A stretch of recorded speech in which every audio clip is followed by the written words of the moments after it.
à toutes et à tous. Bienvenue dans ce nouvel épisode de On va Jazz, dans lequel nous vous proposons la deuxième partie de notre table ronde sur Glee. Nous sommes toujours Anna et Fanny. Et nous sommes toujours en compagnie de Claudia et Mathieu. Eh ben super, on peut repartir. Et nous allons désormais nous consacrer à l'aspect musical de la série. Oui, bah oui, parce que parlons-en. mine de rien, c'est une comédie musicale, c'est aussi pour ça qu'on en parle dans On Jazz. Alors Fanny, dans ta grande geekitude, tu as établi, oui, des statistiques sur les chansons de Glee. Oui, j'ai pas pu aller aussi loin que je le souhaitais malheureusement sur cette analyse statistique, mais on peut quand même avoir quelques repères. Hein. Donc sachez qu'il y a 742 chansons qui vont être chantées au cours des 6 saisons de la série, parmi lesquelles 108 du registre de comédie musicale. Comme j'ai pas pu qualifier toutes les chansons, je peux pas trop vous dire si c'est le genre le plus représenté, je ne pense pas, mais c'est malgré tout une part assez importante des chansons qui vont être chantées dans la série, avec plutôt des comédies musicales scéniques et récentes que des comédies musicales filmiques et anciennes, s'il y a une distinction à faire. On est quand même plutôt sur le répertoire relativement contemporain, en tout cas récent, de Broadway. On a à peu près 6 chansons par épisode en moyenne. J'ai compté 5 à 8 aussi. Je crois que c'est 5, je sais pas combien. Et j'étais assez surprise de voir que les 2 épisodes avec le plus de chansons sont tous deux situés plutôt au début en fait de la série. Donc le premier en fait c'est le pilote avec 13 chansons. Ouais, parce que dans le pilote, il y a les petits bouts des auditions. Il y a les auditions, c'est ça. Et le deuxième épisode, le plus musical, c'est le 16e épisode de la saison 2, celui qui est intitulé Original Song, donc où on chante pour une fois des chansons composées pour la série, pour le meilleur et pour le pire. Oui. Nous y reviendrons, j'espère. Et l'épisode avec le moins de chansons, qui ne compte que 2 chansons, c'est l'épisode Vitamin D, donc le 6e épisode de la saison 1. C'est quand il y a la battle entre les filles et les garçons, c'est des mashups qui sont pas mal d'ailleurs. Et qui sont super d'ailleurs, ils auraient mieux fait de faire que 2 chansons par épisode, c'était pour faire des qualités comme ça, parce que vraiment, les 2 mashups sont super chouettes quoi. Alors tu avais aussi une autre genre de statistique, c'est le nombre de chansons par personnage. Oui, eh bien on sera pas forcément surpris d'apprendre que le personnage qui a le plus de solos, c'est Rachel Berry, donc avec 37 solos à son actif, ce qui en fait le personnage qui chante le plus. Sans compter du coup les duos qu'elle a avec d'autres personnages. Tout à fait. Si on fait un petit top de ceux qui chantent le plus... le deuxième, ça sera les New Direction en tant que groupe complet, donc avec 34 chansons, donc chantées par l'ensemble du Glee Club, avec des recompositions du coup du groupe et des chanteurs au fil de la série. Les troisièmes qui vont chanter le plus, ça va être les Warblers de la Dalton Academy, qui ont malgré tout 14 chansons donc loin derrière. À leur actif, donc loin derrière, puisque les New Direction en avaient 34. Et ensuite, on retrouve les personnages un peu, et bon là encore sur surprise, par ordre d'importance de ce qu'on avait pu dire dans Tina, la première. Mais figure-toi que Tina en a malgré tout beaucoup. Enfin, donc si on redéfile le top, on a ensuite Kurt avec 12 chansons, Blaine avec 10, Mercedes avec 10 et Schuster avec 10. Puis Tina avec 9 chansons. Et c'est vrai que finalement, elle a pas mal de chansons par rapport à l'importance vraiment mineure de son personnage dans le récit. Bon, on va pas forcément aller dans la suite des statistiques, mais je trouvais ça intéressant pour quantifier un peu finalement. Et je suis surprise que Santana soit si basse en fait. Elle en a seulement 7, elle en a moins que Tina. Alors c'est vrai qu'au tout début de la série, elle chante pas trop, elle chante peut-être pas trop en solo. Mineure, c'est pour ça aussi peut-être. Là, si on compte vraiment que les solos, elle doit pas en faire beaucoup. Oui, parce que là c'est vraiment les solos, un seul personnage sur scène. Si t'as un solo avec des backups des autres, ça compte comme une chose. Donc, intéressant. Voilà. Donc c'est de petits passages statistiques sur Glee. Aussi fréquemment, les chansons sont regroupées du coup selon le thème de l'épisode. Donc il y a Noël. Sur un chanteur ou une chanteuse pop, donc Madonna, Michael Jackson, Britney Spears, Lady Gaga. Il y a un épisode de Billy Joel et 2 épisodes sur les Beatles. Ou des représentations. Il y a Rocky Horror Picture Show, West Side Story, Grease. Et du coup, sur le type de numéros qui sont repris, on a, on va dire, plusieurs catégories. On a donc les classiques de pop rock, à commencer par le tube Don't Stop Believing, par exemple. On a donc les tubes contemporains, on en parlait la dernière fois, les trucs qui viennent de sortir. La chanson en vogue du moment, elle est d'Angly, 2 mois après, quoi. On a... Il y avait même des effets de internet, des danses. Oui. C'était quoi Bah, le Gangnam Style. le truc qu'il a fait un moment... je me rappelle plus. Ah, il y a un C'est un épisode sur effet- le twerk. C'est pas ça? Non, il y avait un truc Il y sur a eu internet. un épisode La sur quoi chanson c'était toujours sur un truc sur le net, et quand il va à la fac, ils reprennent. C'était juste un effet de mode Un d'internet. mème, quoi. Un mème YouTube. Bah, d'une danse sur une musique en particulière. Ah, non, le truc challenge, là. Le challenge, là, oui, c'est Tu sais, ça. où il danse et où il Oui, s'arrête, oui. là. Ah oui, oui. je Ça vois. faisait Oh, la caquerita, c'est pas ça? C'est ça, c'est C'est ça. ça. c'est Alors, ça. comment il s'appelait ce challenge Ça, c'était chers juste auditeurs, un mettez effet en de mode commentaire. qui a été repris. Ça a été repris, mais Oui, peut-être oui. dans le Oui, 2 oui, mois après. je l'ai fait ou- aussi. J'ai mon baf à Fanny. J'avais le droit. J'avais le droit. Du coup, il s'appelle ce truc. Oui, bah ils étaient.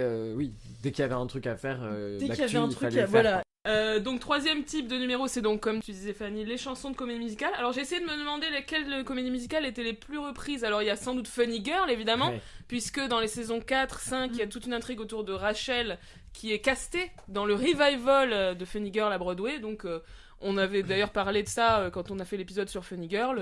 Il y a nombre de chansons de cette comédie musicale qui sont reprises dans Glee. West Side Story est pas mal repris aussi, comme on a dit à l'instant, parce que il y a tout un épisode consacré aussi, à West Side Story. Grease, pas mal de chansons reprises dans l'épisode consacré à Grease, mais aussi dans Ouais, d'autres dans épisodes.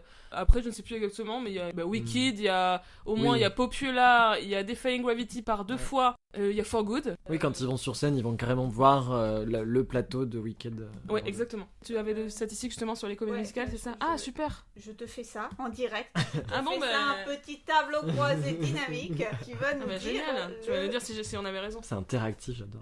Eh bien, après vérification statistique, Anna, tu avais raison. C'est Grease et West Side Story qui sont les comédies musicales les plus reprises, donc avec chacune 9 chansons reprises. Et vient ensuite Funny Girl avec 8 chansons et The Rocky Horror Show avec 7 chansons. Ensuite, on a avec 5 chansons Chicago, Dreamgirls, puis Wicked avec 4 chansons et A Chorus Line avec 3 Ah oui, chansons. Chorus Ensuite, Line. on a pas mal de comédies musicales C'est avec 2 ou éparpillé, une quoi. chanson, mais on a un top assez fort et surtout les deux premiers, Grease et West Side Story. Bon, ce qui est assez logique, hein, parce que par 2 fois, en fait, c'est des pièces qui vont être montées dans le récit. Exactement. C'est Et la c'est comédie le- musicale du lycée. C'est ça, et c'est le plus connu en plus, c'est le plus populaire, entre guillemets, les succès les plus populaires. Et d'ailleurs, pour le coup, tu vois, c'est marrant parce que c'est 2 comédies musicales scéniques, mais aussi filmées. Bah, même tous les suivants, hein. Funny Girl aussi a été un Oui. film, Rocky Horror et Hairspray, Chicago. ouais, c'est marrant. Alors pour finir sur les types de numéros, il y a aussi également les mash-up qui sont une spécialité de Il y en Glee. a 46. Ah bah merci pour cette 46 match-ups. C'est quand même beaucoup hein. T'as piqué les Ouais. statistiques. Stats sur les mashups, ça va. Donc les mash-up Il y en a pour ceux qui ignoreraient, c'est donc un mélange de 2 chansons, des plus ou moins réussis selon les épisodes, mais quand même dans Ouais, l'ensemble, il y en a souvent, quelques-uns qui sont assez sympas. Mhm. Et la dernière catégorie que j'ai mis, c'est les trucs improbables. Est-ce que dans Truc Improbable, vous mettez les chansons originales qui ont été créées dans Glee? Parce que moi, vraiment, ça peut, hein. Alors oui, c'est vrai, moi j'aime bien les premières chansons originales, après ils ont un peu trop insisté sur le truc. Il y en a eu d'autres. Loser Like Me, elle était sympa. Non mais voilà, non mais c'est ça, enfin, on aime détester, hein, moi, Hell to the No, no, no, no, on a envie de la chanter, mais c'est nul, enfin, mais c'est drôle. Il y en a eu d'autres ça. Oui, parce qu'après ils refont une chanson originale l'année suivante, ils chantent Light Up the World, je sais pas si tu te souviens de celle-là. Ah bah We're non. gonna light up the world tonight. Et après ils refont dans la saison 4, parce que Marley elle est censée écrire des chansons, et donc il y a une de ses chansons originales qui est interprétée, bon c'est un peu de la pop, de la soupe un peu. Ok, voilà. d'accord. Dans les trucs improbables, il Oui, y a... qu'est-ce que tu mets dans le truc improbable? Il y a par exemple Let's Have a Kiki avec Sarah Jessica Mais c'est Parker. génial. Ah oui. Mais c'est le meilleur numéro du monde. C'est une existe, reprise des oui. Skeezer Sisters. Ah oui, non mais alors après, si on doit trouver l'incongruité des numéros, Il y a alors là... aussi- Il y a aussi What Does the Fox Say Oui. avec les marionnettes. Bah oui. Non mais oui, mais les intégrations des chansons sont formidables, hein. Mais Let's Have a Kiki, en plus pour le coup, ce qui est chouette, c'est qu'ils ont quasiment réussi à garder tout, enfin l'introduction au répondeur, enfin tout ce truc-là. Franchement, j'ai trouvé bien joué. L'ambition de la série de dépoussiérer aussi des anciens titres et de les rendre connus. Bah, c'est ce que tu disais, Anna. D'ailleurs, je pense même au début, c'était peut-être une vraie volonté. On pourrait se dire la playlist de Ryan Murphy, quoi. C'est quand même des trucs. Non, mais ça, c'est quand même formidable, d'ailleurs. Enfin, musicalement. À part dans Rock of Ages, où il y avait Don't Stop Believing qui avait été repris. Enfin, si on avait dit un jour que Don't Stop Believing redeviendrait, je sais pas, un espèce de top à cette époque-là, je sais pas, je trouve ça assez amusant de se dire que ça a quand même un gros impact, quoi. Ce qui est amusant, c'est que Don't Stop Believing était une chanson qu'on entendait dans le dernier épisode des Sopranos, donc très peu de temps avant le premier épisode Énorme. de Glee. Et d'ailleurs, c'est il est fait marrant. référence dans l'avant-dernier épisode de Glee. Kurt dit à un moment est-ce que c'est une bonne idée dans Stop Believing? Ils vont penser que c'est un hommage aux Sopranos ou quelque chose Trop comme bien. ça. Donc cette chanson, je sais pas pourquoi, est revenue sur le devant de la scène. Et alors moi ce qui me fait toujours rire par contre dans toutes ces reprises, c'est qu'on est quand même sur la Fox quoi, et que il y a des trucs qu'on peut pas dire, il y a des mots qui sont interdits, donc Le procureur, il y a- Sweet Transvestite, bon bah c'est pas grave, hein, c'était... Ah oui, au lieu de transsexual, c'est sensational. Voilà, et ce qui est marrant, et 10 ans plus tard, c'est diffusé maintenant, c'est sur la Fox qu'ils avaient refait le Rocky Horror Picture Show justement, et où pour le coup c'était, comment elle s'appelle cette actrice transgenre qui s'est fait connaître dans Orange is the New Black. Ah, la Verne Cox. Voilà, donc comme quoi, enfin, la Fox aussi a évolué quand même depuis. Et dans Let's Have a Kiki, c'est pareil, ils changent quelques petits mots parce que oulala, faudrait surtout pas choquer. Et alors j'avais des remarques justement sur l'intégration, la manière dont les numéros sont amenés. Donc les numéros sont très souvent backstage, donc Oui. cet élément dont on parle souvent dans le podcast qui est que les numéros sont des répétitions ou sont des spectacles du Glee Club. Parfois on est entre les deux parce que soit ça commence en cours ou dans l'auditorium et ça se finit on va dire dans la vie. Ou soit parfois c'est l'inverse, ça commence dans les couloirs du lycée, on commence à chanter une chanson mélancolique et hop, on arrive sur la scène de l'auditorium. Il y a toujours cette Ouais. transition-là, et il y a des numéros qui sont un peu dans l'ambiguïté sur est-ce qu'ils sont des numéros backstage ou est-ce que pas du tout. Même si on se repose quand même beaucoup sur la Becky backstage, le truc, Oui. ah mais c'est parce qu'elle le chante dans la répétition du Glee Club, c'est le cours de la semaine que Winchester a demandé, enfin voilà. Et dans la logique du backstage musical, mais poussé à la dimension de la série, la prestation finale, ça va être les performances, championnats de demi-saison et à chaque fin de saison, comme un grand spectacle final. Enfin, On n'a jamais autant Donc, parlé de Regionals. Et... le regionals, ouais. Sectional, Sectionals et Sectionals. nationals. C'est les compétitions C'est qui ça, marquent ouais. chaque demi-saison et chaque fin de saison. Moi, je voulais parler des recréations de numéros, en fait. On va dire un type particulier de numéros, et notamment des numéros issus de films et de comédies musicales filmées, où on va refaire exactement, en fait, soit citer la chorégraphie ou citer le décor d'un film précis. Et là, dans les trois cas, il me semble, c'est des séquences musicales qui vont être liées à une hallucination des personnages. Donc, je pense Ah oui, principalement donc à trois...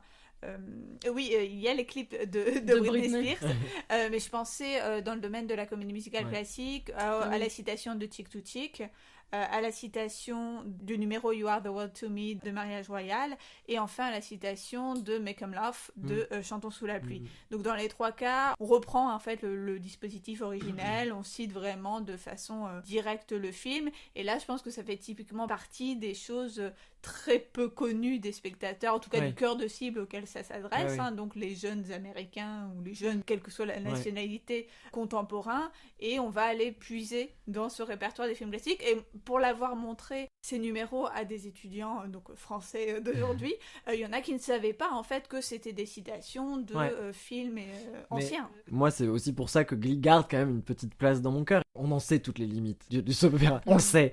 Mais en vrai, moi, c'est ça qui me plaît, c'est cette volonté quand même de...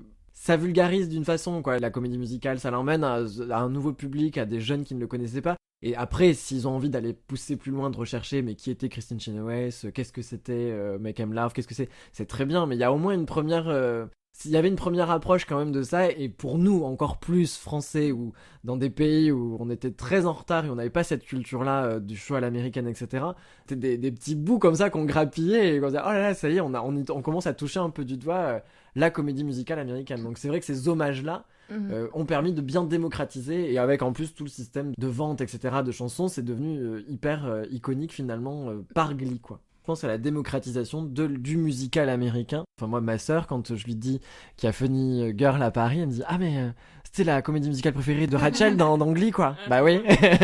Mais avant, c'était quand même une comédie musicale, tu vois.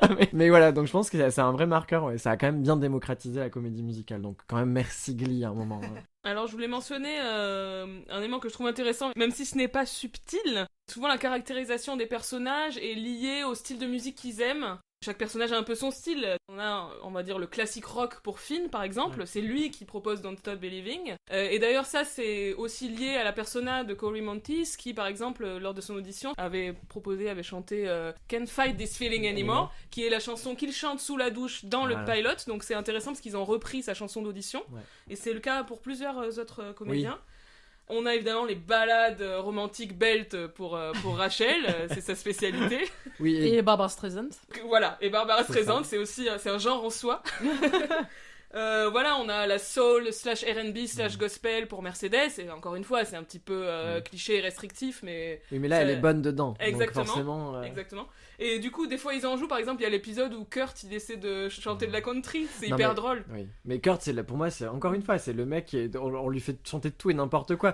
On lui met aussi du répertoire de Diva Belt, quoi. Et vraiment, ça fait mal, quoi. Mais dans l'épisode country, ce qui est bien, c'est que c'est au sein de l'épisode et on explique que ça lui va pas. Parce qu'en fait, il met les vestes de son père, les chemises à carreaux, et il chante le chanteur préféré de son père. Et on voit que ça lui va pas du tout. C'est très très marrant. Du coup, la country, elle, est plutôt dévolue au personnage de Sam, qui arrive dans la deuxième saison, où lui, donc c'est assez amusant, même si ça reste stéréotypé, hein, mais on travaille la caractérisation des personnages aussi par le type de chanson qu'ils chantent. Il y a quand même une orchestration aussi, un style Glee, je pense qu'on peut reconnaître très facilement, quoi, donc ça mélange des instruments live et du synthétiseur. Et alors des fois, est-ce que c'est peut-être pour la raison qu'ils avaient plus d'argent après avoir payé les droits, mais des fois ça fait un peu mal aux oreilles quand même, certains arrangements. Beaucoup de chœurs qui accompagnent derrière, qui font des... C'est censé être une chorale. Oui, donc, Il y a vraiment une patte Glee dans l'orchestration, dans la façon dont les morceaux sont arrangés, et c'est pas pareil que si c'était une chorale ou un truc. Enfin, c'est vraiment, je trouve, très propre à Glee, tous ces arrangements-là, quoi. Qui ont servi d'ailleurs, alors... Pour bien boucler la boucle du soap pour vendre des savons, Léa Michel faisait la pub Dove sur My Favorite Things de The Sound of Music, exactement avec les mêmes, je suis sûr que c'était les mêmes orchestrateurs qui avaient fait le truc. Enfin vraiment, ça vaut le coup de l'écouter, quoi, parce que tu pourrais croire que c'est un numéro de Glee, en fait non, c'est une pub Dove. Ils avaient fait aussi Chevrolet pour le Super Bowl, et pareil avec une orchestration tout aussi... pas discutable, parce que c'est juste c'est un parti pris, quoi, c'est une esthétique en soi, on aime ou on n'aime pas, mais voilà. Alors Fanny, tu voulais faire un focus sur les reprises internes au sein de la série. Oui, parce que la notion de reprise, ça aussi on l'a beaucoup dit au sein du podcast, c'est vraiment une tradition de la comédie musicale. Et ici, ça montre l'adaptation du format sériel à la thématique backstage pour servir ce récit coming of age. On va avoir moult répétitions et surtout des améliorations au fil de la série avec là encore ce topos de la performance préalable ratée qui donnera finalement lieu à une performance correcte pour montrer l'évolution des personnages collectivement ou individuellement. Je pense que le meilleur exemple de ça c'est la chanson dont on vient de parler, Don't Stop Believing, qui va vraiment avoir pour une fonction rituelle en fait pour les New Direction. Elle est reprise 7 fois au cours de la série et en fait on peut dire que c'est l'hymne des New Direction. Oui, carrément. C'est leur premier numéro réussi dans le pilot, ça entérine la décision de Finn de rejoindre le Glee Club et ça dissuade Will Schuester d'abandonner sa carrière d'enseignant. Pour le meilleur et pour le pire. Et d'ailleurs, elle est tellement emblématique, cette première performance, qu'elle est reprise en flashback dans l'avant-dernier épisode, celui qui est intitulé 2009, qui rend hommage au tout début de la série. Pendant la saison 1, on va avoir 3 autres occurrences de la chanson, 2 variations qui sont présentées comme défaillantes. À l'épisode 5, Rachel n'est plus là et c'est Queen qui va la chanter, donc on va supposer que c'est une version moins bien. Et à l'épisode 13, la chanson est carrément interprétée par une chorale concurrente. Donc là, c'est vraiment le summum des affronts. Et ça permet de signaler combien la seule version correcte est celle des New Direction. La chanson est donc reprise au dernier épisode de la saison. La chanson va encore être reprise au cours des saisons 4, 5 et 6, entérinant vraiment du coup son statut rituel et son importance symbolique, parce qu'à chaque fois, elle va intervenir à un moment clé. Et peut-être elle va servir à remotiver le groupe ou rappeler l'union sacrée des tout débuts au moment où la série commence vraiment à s'essouffler. Et donc voilà, à chaque fois, ça va montrer qui sont vraiment les New Direction en chanson, avec ce topos de la chanson qui fonde et refonde le groupe. De manière plus générale, je trouve que Glee, ça m'a toujours frappé comme étant une série qui n'a de cesse de se rendre hommage à elle-même tout le temps. Oui. Il y a un côté, on se rappelle du bon vieux temps, on se rappelle la période des premiers épisodes avec nostalgie. On cherche toujours à retrouver cette magie des premiers moments, ce qui parfois a posé problème aux scénaristes parce qu'on a l'impression qu'ils voulaient refaire comme avant, sauf qu'il n'y avait plus les mêmes personnages, etc. Et par exemple, la fin de la saison 3, pour le coup, je trouve que c'est réussi. C'est vraiment consacré au thème de c'est bientôt fini. Et donc, on revient sur les grands moments du tout début. On a Will qui se souvient de la toute première chanson qu'ont chanté les premiers Glee Club avant que Finn arrive, Sit Down, You're Rocking the Boat. On revoit la scène sous la douche. Enfin, il y a plusieurs choses à la fin de la saison 3. Et ça revient même par la suite. Bon, par la force des choses, forcément, il y a l'épisode Hommage à Finn qui est également un retour nostalgique sur la série, puisque même il y a plusieurs personnages qui chantent des chansons qui ont été interprétées par Finn dans les premières saisons de la série. Et il y a aussi dans la saison 5 le 100e épisode et le 101e épisode qui sont dévolus à des reprises de chansons déjà entendues dans la série. Donc c'est vraiment, ça ne s'arrête jamais. Avec Christine Chenoweth. Et il y a aussi un retour des anciens, exactement, et dont April Rhodes jouée par Christine Chenoweth. Et encore une fois, et on vient de le mentionner, summum de ça, c'est l'avant-dernier épisode, qui est une réécriture ou un nouveau point de vue sur le premier épisode. Ça se passe sur la même temporalité. Oui. Et on voit des à côté, etc. Il est pas... C'est pas forcément la meilleure idée du monde, mais il est pas si mal écrit. Il est bien, franchement. Il faisait du bien, justement, après plein de saisons et d'épisodes un peu bancal. Celui-ci, justement, moi je me souviens, on l'avait vu... Non, on l'avait ensemble on avait regardé la fin de la série ensemble. On était ensemble avec Anna, on a vécu ce moment ensemble. On s'était attendus pour voir ces 2 derniers épisodes. Et moi, je sais que, justement, j'ai presque préféré l'avant-dernier, avec cette relecture de l'épisode 1 avec un petit pas de côté. Alors bon, là, évidemment pour Finn c'est un peu compliqué de figurer qu'il est là, mais c'est amusant. En même temps on revenait au début, et donc le moment où la série était entre guillemets bien écrite, donc forcément après 5 saisons on n'en pouvait plus, là ça nous avait peut-être une bouffée d'air, on se disait en fait c'est bien. Voilà pourquoi on a aimé. Et de manière emblématique, le dernier épisode de la 6e saison, ça se termine sur quand même une photo de tous les membres du Glee Club. Ou presque. Oui, ils sont pas tous revenus. Sauf Queen, parce qu'il y avait déjà une blonde qui était là. Non, il y avait Queen, Kitty. elle est là. Elle est là, pardon. Alors c'est Kitty qui est pas fin. là. C'est laquelle qui est pas là. Non, elles sont là par toutes contre les deux. c'est Marley qui n'est pas là et quelques autres qu'on a oubliés. Mais ça, c'est vrai que ça rentre dans toute la logique de nostalgie de la comédie musicale. De toute manière, c'est vrai qu'on est dedans. Fanny, tu avais un autre exemple de reprise. Oui, très rapidement, la reprise que Kurt fait de Defying Gravity. Donc en fait, au tout début de la série, dans la première saison, il va y avoir une diva off avec Rachel, et que les deux vont se battre pour chanter Defying Gravity.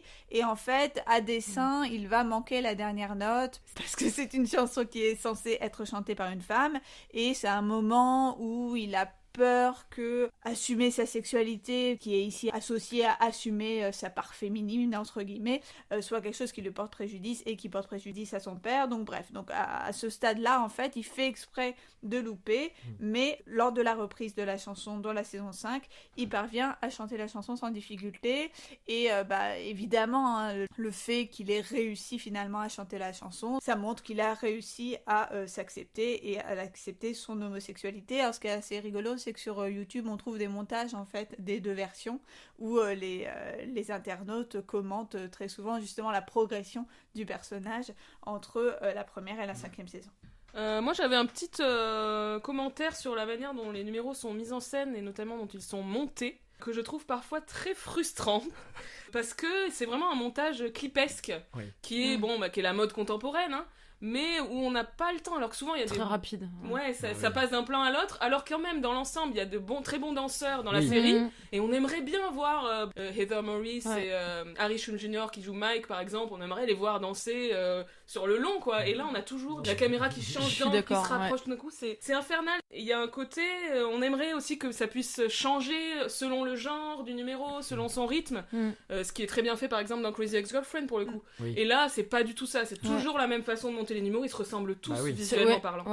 J'avais compté en essayant d'analyser plusieurs numéros, c'était même pas une seconde quoi, 2 millisecondes, tac, ça va très vite. American Idol, The Voice, télé-réalité, Fox, shampoing. Voilà, c'est tout ce que j'avais à dire. Donc maintenant, le petit devoir que nous avions demandé à nos invités, c'est de nous parler de leur numéro préféré. Alors, on peut en citer 1 ou 2. Ouais, parce que c'est comme dire, c'est quoi ta comédie musicale préférée, tu vois. Voilà. Un voulez- numéro que t'aimes et dont t'as envie de parler D'accord. plus. Un coup de projecteur. Voilà. Donc Claudia, c'est à toi. Alors, je vais commencer avec le mashup Sing the Rain Umbrella, donc le fameux mashup. On l'a dit, il y a beaucoup de mashup qui sont présents dans Glee. Et j'ai choisi ce mashup pour illustrer l'hybridité qui caractérise la série, qui détourne toujours le modèle original. Donc c'est dans le numéro de la fin de l'épisode 7 saison 2. Et il y a 2 morceaux radicalement différents qui sont réunis, donc Sing the Rain, du film du même nom de Stanley Donen de 1952, et une chanson pop plus contemporaine, Umbrella de Rihanna, sortie en 2007. La performance chantée en dansée est interprétée par les membres du Glee Club, avec en special guest Gwyneth Paltrow, actrice hollywoodienne. Numéro musical qui réunit s'inspire de 2 médiums, donc le cinéma, la mise en scène faisant référence à la scène mythique de Singing the Rain, et la télévision, le vidéoclip de Rihanna. Les membres sont réunis sur la scène de l'auditorium du lycée. Le noir domine comme dans le début et la fin du clip de Rihanna. Les pantalons de cuir noir et la chorégraphie des femmes s'apparentent à la tenue de Rihanna et à son clip. Et les hommes ont le costume gris de Gene Kelly. Leur chorégraphie s'inspire également de cette célèbre séquence. La caméra fluide passe d'un côté à l'autre de la scène, entre plongée et contre-plongée, donc qui rappelle un petit peu l'esthétique spectaculaire d'émissions de télé-réalité type American Idol. Mais il y a une mise en scène assez classique, donc dans les backstage musicals, on nous ouvre les portes d'un monde habituellement inaccessible, donc les coulisses, les répétitions. On a l'impression d'assister, du coup, depuis les coulisses, à une répétition du groupe, qui renforce aussi le côté intimiste. Voilà, tout est fait pour nous donner une illusion de présence directe, la sensation d'être là, des spectateurs assis devant la scène ou dans les coulisses. Bon, comme le rappelle Jane Foer, une théoricienne de la comédie musicale a toujours adapté son langage formel à celui de performance théâtrale en live. L'eau abonde sur la scène et n'est pas suggérée comme dans le clip de Rihanna, c'est plutôt la pluie torrentielle de Singing the Rain. Les parapluies sont noirs, sauf à un moment de parenthèse du numéro, donc qui se rapproche plus de l'esthétique clip, où on a Will Schuester et Gwyneth Paltrow isolés des autres élèves. Et donc ces plans façon portrait arrêtent la chorégraphie un instant, et elle tient le parapluie jaune, qui est une référence bien sûr au ciré jaune de la fameuse affiche publicitaire du film de Stanley Donen.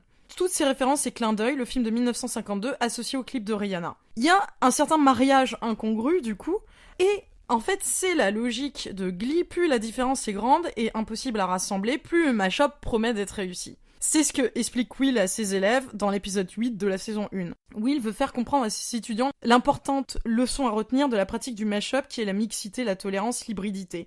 Le mashup, c'est l'occasion de juxtaposer de manière étonnante des titres modernes et d'autres plus anciens. Le but est de créer une surprise, d'exploiter de nouveaux arrangements, un peu comme dans Moulin Rouge, qu'il le faisait en 2001, c'est medley, même si le mashup se distingue du medley, car ce dernier ne mixe pas divers éléments, mais enchaîne différentes chansons sans coupe ni interruption. Ici, c'est l'inattendu qui est recherché, la surprise. Donc, l'exemple du mashup Singing the Rain Umbrella illustre cette mixité, cette hybridité, qui va associer des références éloignées, tout en montrant la volonté de se différencier de chacune de ces références, comme le dit le professeur, de moderniser la chanson, considérée dépassée par le jeune public, sans effacer pour autant le modèle premier. Selon moi, la série, donc, affirme sa caractéristique par cette logique d'inversion de détournement, qui pourrait correspondre notamment au genre de la comédie musicale, et Glee exacerbe cette caractéristique. De reprise, qui passe aussi par des citations visuelles et iconiques. Le numéro musical d'origine est dans Glee régulièrement détourné ou inversé, donc on l'a dit, une chanson rapide devient une ballade, un single, un duo, un titre chanté par une femme et interprété par un homme, et vice-versa. Glee, dans une stratégie de détournement, prend le contrepoint de ces références. Sur l'idée que l'attitude que j'ai décrite de la série de reprendre de détournement et d'affirmer toujours sa différence par rapport au modèle premier, qui s'inscrit dans une tradition propre musicale qui est toujours de revenir sur des films et chansons qui l'ont précédé, qui ravivent le genre. C'est une pratique de reprendre une chanson plus ancienne et de l'insérer dans un contexte plus contemporain. Chantons sous la pluie, justement, reprend des chansons du répertoire de la MGM, donc le film de 52. Et par exemple, Sing the Rain est chanté par Judy Garland dans Little Nelly Kelly en 1940. Donc voilà, la comédie musicale a continué d'évoluer en fonction de l'industrie des médias de l'époque, etc. Donc Jane Foer, la théoricienne, déclare qu'il n'est pas rare que certains films du genre reprennent des chansons plus anciennes, qui est s'assurer un certain succès sans prise de risque. Donc c'est ce que fait aussi Glee. Alors moi je vais évoquer un de mes numéros préférés, après c'est difficile de dire, mais on va dire ceux qui m'ont un peu marqué. Il s'agit de Teenage Dream. Donc c'est un numéro qui est chanté par Blaine lors de la première apparition de celui-ci et des Warblers. Fallait que je soupire. On vient de rencontrer Blaine en fait en même temps que Kurt. Kurt donc va à la Dalton Academy parce qu'il envisage de changer d'école parce qu'il est donc harcelé à McKinley. Donc Kurt et Blaine ont un court échange et Blaine dit viens, il y a une prestation des Warblers. Il précise pas qu'il est le leader des Warblers.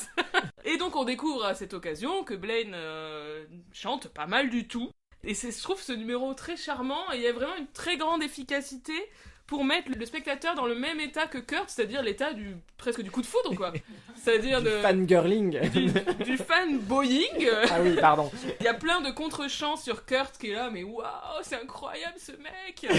Et en fait, le spectateur est un peu dans le même état. Moi, je me souviens très bien que quand j'avais vu ça, j'étais là, waouh, il y a un nouveau personnage, il est trop cool, en plus il chante trop bien, il est pas mal. Donc c'est très plaisant. Oui. Et alors, à noter pour continuer sur cette histoire de reprise, qu'il y a au début de la saison 4 une reprise de Teenage Dream par Blaine, qui donc rappelle effectivement ce moment magique de leur rencontre, de la rencontre amoureuse entre Kurt et Blaine.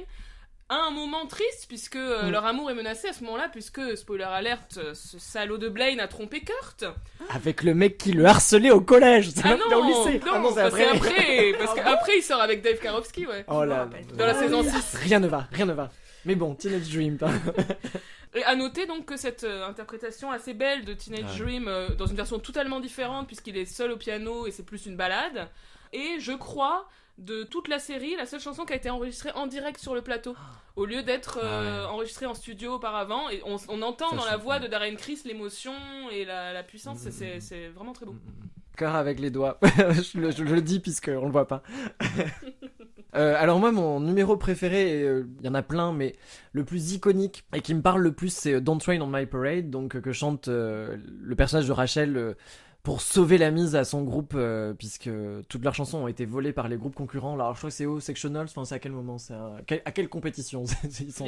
Les Regionals peut-être. Et ils se font piquer toutes les chansons qu'ils avaient prévu de faire, donc elle dit qu'elle a ce numéro de près depuis qu'elle a 3 ans et en fait c'est vrai que pour moi il est iconique parce que c'était la marque glisse, ce truc là où elle arrive de derrière, elle brise le 4e mur, elle arrive par l'entrée des spectateurs et elle traverse, je fais des grands gestes et on les voit pas, et elle traverse l'allée et elle parle avec les gens et puis elle monte sur scène et puis là tout le monde est là et elle est magnifique. Il y avait vraiment un wow effect de ce numéro, je trouve, et puis la chanson, enfin Don't Rain on My Parade est géniale, enfin vraiment c'était le climax de la comédie musicale, enfin voilà pourquoi il est iconique.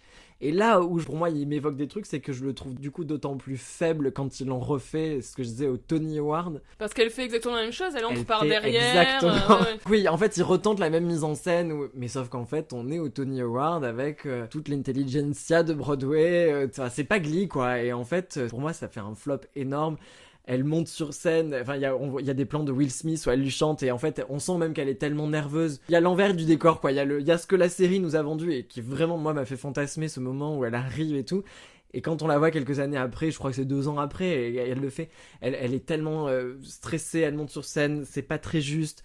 Elle tente, au lieu de dire Hey Mr. Hanstein, here I am, elle dit Hey Tony Award. Et en fait elle le fait avec une voix qui part beaucoup trop haut, et enfin tout est au perché et du coup ça marche plus du tout et c'est hyper triste et c'est vraiment en direct. Enfin moi je sais que j'avais vraiment vécu l'inverse quoi, alors que la première fois que j'avais vu cette scène là et que je l'écoute encore beaucoup, même la version de Rachel, de Rachel, j'aime beaucoup encore la version qu'ils ont fait d'Angly, elle me plaît beaucoup. Mais voilà, au regard de cette version là, je me dis il y a le Glee et puis il y a quand ils sont dans la vraie vie quoi. Et à propos de Don't Rain on My Parade, c'est aussi une chanson qui est reprise dans la série, puisque elle est chantée de manière ratée par Rachel lors de son audition pour rentrer à la NYADA, donc la New York Academy of Dramatic Arts, donc une école de comédie musicale. Elle chante Don't Rain on My Parade et elle se plante dans les paroles, elle est trop nerveuse, etc. Et du coup, elle rate sa première audition. Bon, après, elle est quand même prise, parce que voilà. Et elle est reprise une autre fois lorsque Santana passe les auditions pour être la doublure de Rachel dans Funny Girl. À ce moment-là, Santana imite Rachel, c'est-à-dire qu'elle arrive par la porte de l'entrée des spectateurs. Cette entrée à la Rachel, quoi, du coup. Exactement. Et donc, il y a là encore une fois, souvenir de la magie de ce premier moment. Fanny, parle-nous de ton numéro préféré ou de celui sur lequel tu voulais développer. Donc oui, je voulais parler de Single Ladies, donc la chanson de Beyoncé qu'on a déjà un petit peu évoquée et dont la première interprétation intervient à l'épisode 4 de la saison 1. Et en fait, c'est au tout début de l'épisode, on trouve Kurt qui danse en compagnie de Tina et de Brittany dans sa chambre. C'est une séquence en fait qu'il est en train de filmer, donc le numéro est vu au travers de la caméra, donc c'est un numéro en noir et blanc. Donc on a un plan en pied en fait sur les 3 personnages en train de danser et Kurt va porter un juste corps à paillettes, Tina et Brittany des bodys. Donc on a là pour le coup qu'on parlait tout à l'heure du montage, on a plan moyen et plan détail qui vont alterner dans un montage assez rythmé qui va forcer l'attention sur certains des mouvements les plus iconiques de la chorégraphie et notamment le fameux geste de la main sur Put a Ring on It et sur la synchronie surtout des 3 interprètes qui sont alors très complices. Et donc on a Kurt au centre qui joue le rôle de Beyoncé et Brittany et Tina qui jouent le rôle des backup dancers. Et donc c'est suite à cette première performance que Kurt va faire semblant face à son père d'être en couple avec Brittany et il va aussi lui dire que le juste corps en fait c'est quelque chose de très masculin puisque on s'en sert pour la muscu je crois que c'est l'argument qu'il apporte. Et en fait à la suite de cette performance donc entreaperçue par son père, il a un peu peur que cette performance finalement jette des doutes sur sa virilité et par lien parce que encore une fois il y a un lien très fort établi d'Angly entre les 2 éléments sur son orientation sexuelle, qu'il n'assume alors pas encore. Il va se faire engager dans l'équipe de football et donc rejoindre les Titans, donc l'équipe de McKinley. Et sa chanson d'audition, entre guillemets, pour faire partie des Titans, ça sera Single Ladies. Ah oui, c'est drôle, il dit I'm Kurt Hummel and I'll be auditioning for the role of kicker. Et donc voilà, parce qu'avant de faire son kick, qui est un kick spectaculaire, qui lui vaudra d'être embauché, il va faire le tout début de la chorégraphie. Donc bon, c'est la première fois que les Titans sont exposés au style particulier de Kurt et à la musique, mais plus tard, l'équipe va être amenée à interpréter la performance sur le terrain. Alors que j'essaie de me souvenir de la justification diégétique de ce fait, c'est pour leur apprendre à être ensemble, il me semble, à être synchrone justement. Oui, et puis après ils veulent surprendre l'équipe adverse avec leur truc. Oui, c'est qu'après c'est désamorcé en devenant une sorte de haka ou de danse en fait qui prend l'adversaire par surprise.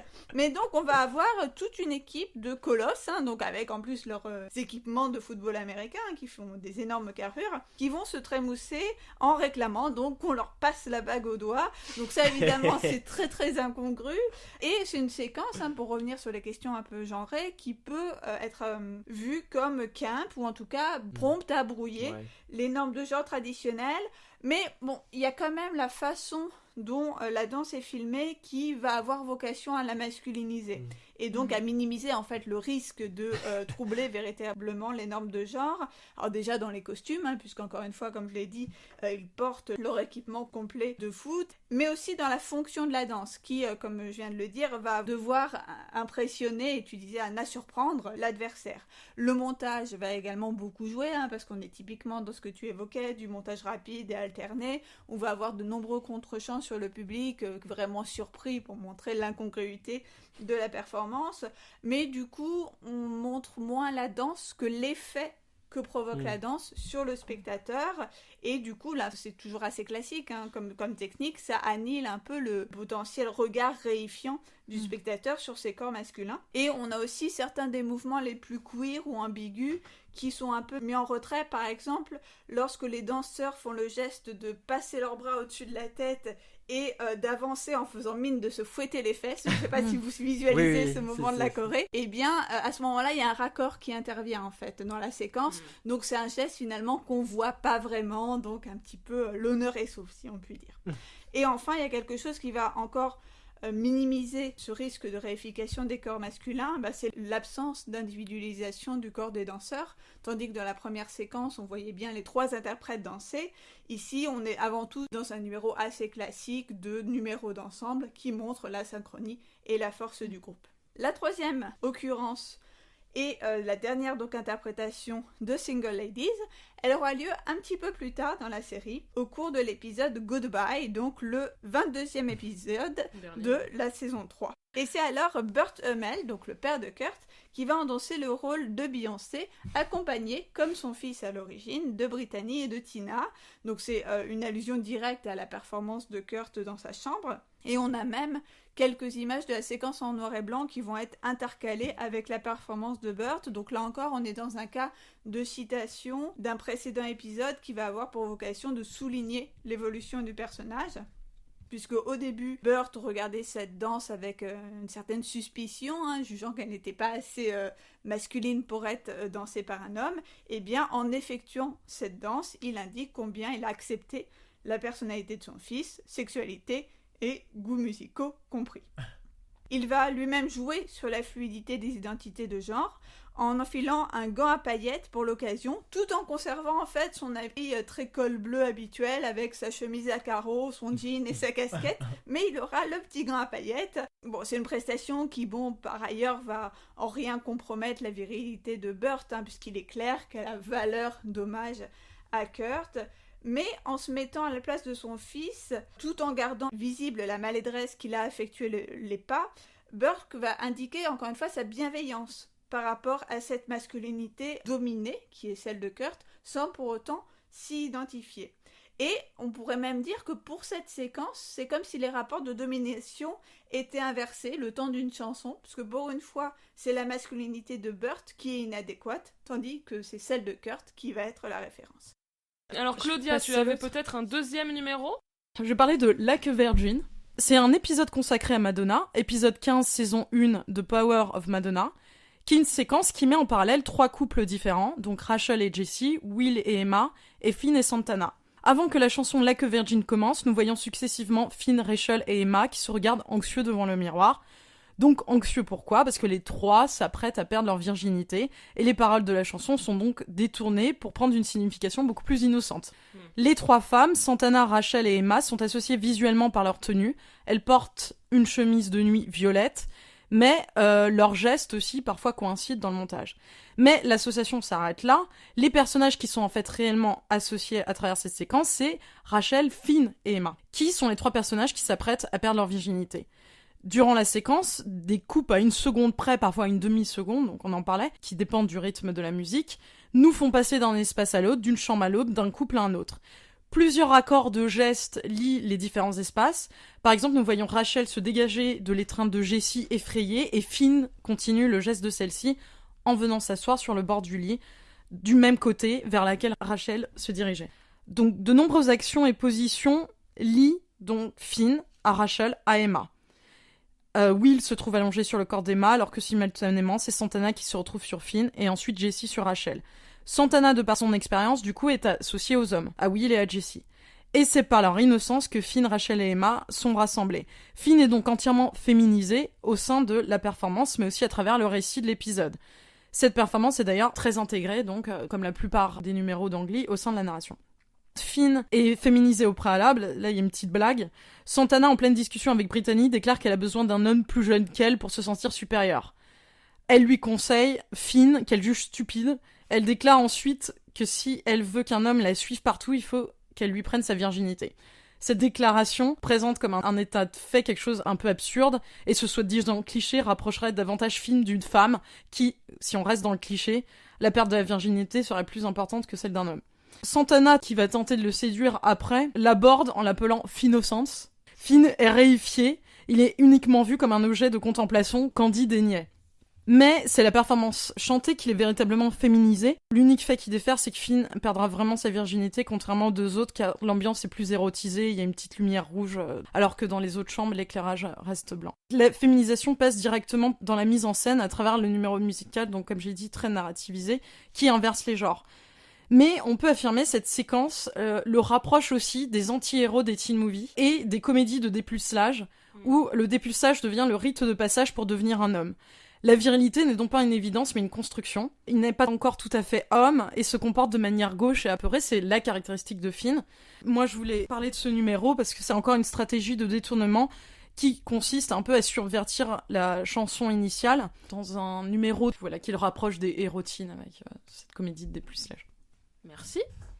Et Anna, tu voulais nous parler de ton deuxième numéro préféré. Paradise by the Dashboard Light. Oui, alors c'est un numéro qui apparaît dans l'épisode 21 de la saison 3. En fait, c'est le dernier numéro du show que donnent les New Directions aux Nationals. Nationals que, spoiler alert, ils gagnent à la fin de la saison 3. Étonnant. J'adore ce numéro, vraiment, je m'en lasse pas. Je trouve que ça représente un peu la quintessence, la perfection pour ce qui est des numéros, on va dire, de groupe chantés par New Directions dans la série. Le choix de la chanson, je l'aime bien, donc c'est une chanson de Meat Loaf, donc un chanteur rock assez original que les fans de comédie musicale connaissent, puisqu'il est le rocker qui débarque sur sa moto dans Rocky Horror Picture Show, notamment. C'est une chanson, voilà, avec des paroles assez originales, assez marrantes, ça tranche avec certains choix un petit peu, on va dire, cucu, qui sont parfois faits par Glee. Quoi dans les différentes chansons. Et je trouve que c'est hyper plaisant à regarder ce numéro, parce que on sent vraiment le plaisir des interprètes à chanter, à danser. Ils ont quasiment tous leur petit moment pour briller. On a Kurt et Blaine, on a Santana et Brittany, Mercedes, Puck, Rachel évidemment qui a une grande partie des solos, mais je trouve que dans ce numéro c'est Cory Monteith vraiment qui sort particulièrement du lot, c'est sa chanson. C'est d'autant plus émouvant que, voilà, rétrospectivement, il est mort, tout ça. C'est sa dernière chanson ? Non, c'est pas sa dernière. Donc c'est pas émouvant, Anna. C'est quand même émouvant, pardon. C'est ça. Donc ouais, il est particulièrement sur ce numéro, particulièrement charismatique, particulièrement bon chanteur. Enfin, c'est vraiment très talentueux, cet homme, tout simplement. Et voilà, l'appréciation de ce numéro est aussi liée au fait que c'est le dernier grand numéro de toute la série où il y a les premiers, les originals de New Directions, quoi. Donc ils sont tous ensemble sur scène et c'est encore une fois cette idée de sentiment de la fin d'une époque. Et là, pour le spectateur, mais aussi sans doute pour les interprètes qui savent qu'ils vont passer à une autre ère de la série, que tous ne vont pas survivre à cette nouvelle ère. Et encore, Game of Thrones n'était pas arrivé. Donc on pouvait pas tuer comme ça des personnages. C'est un peu le Red Wedding de Glee.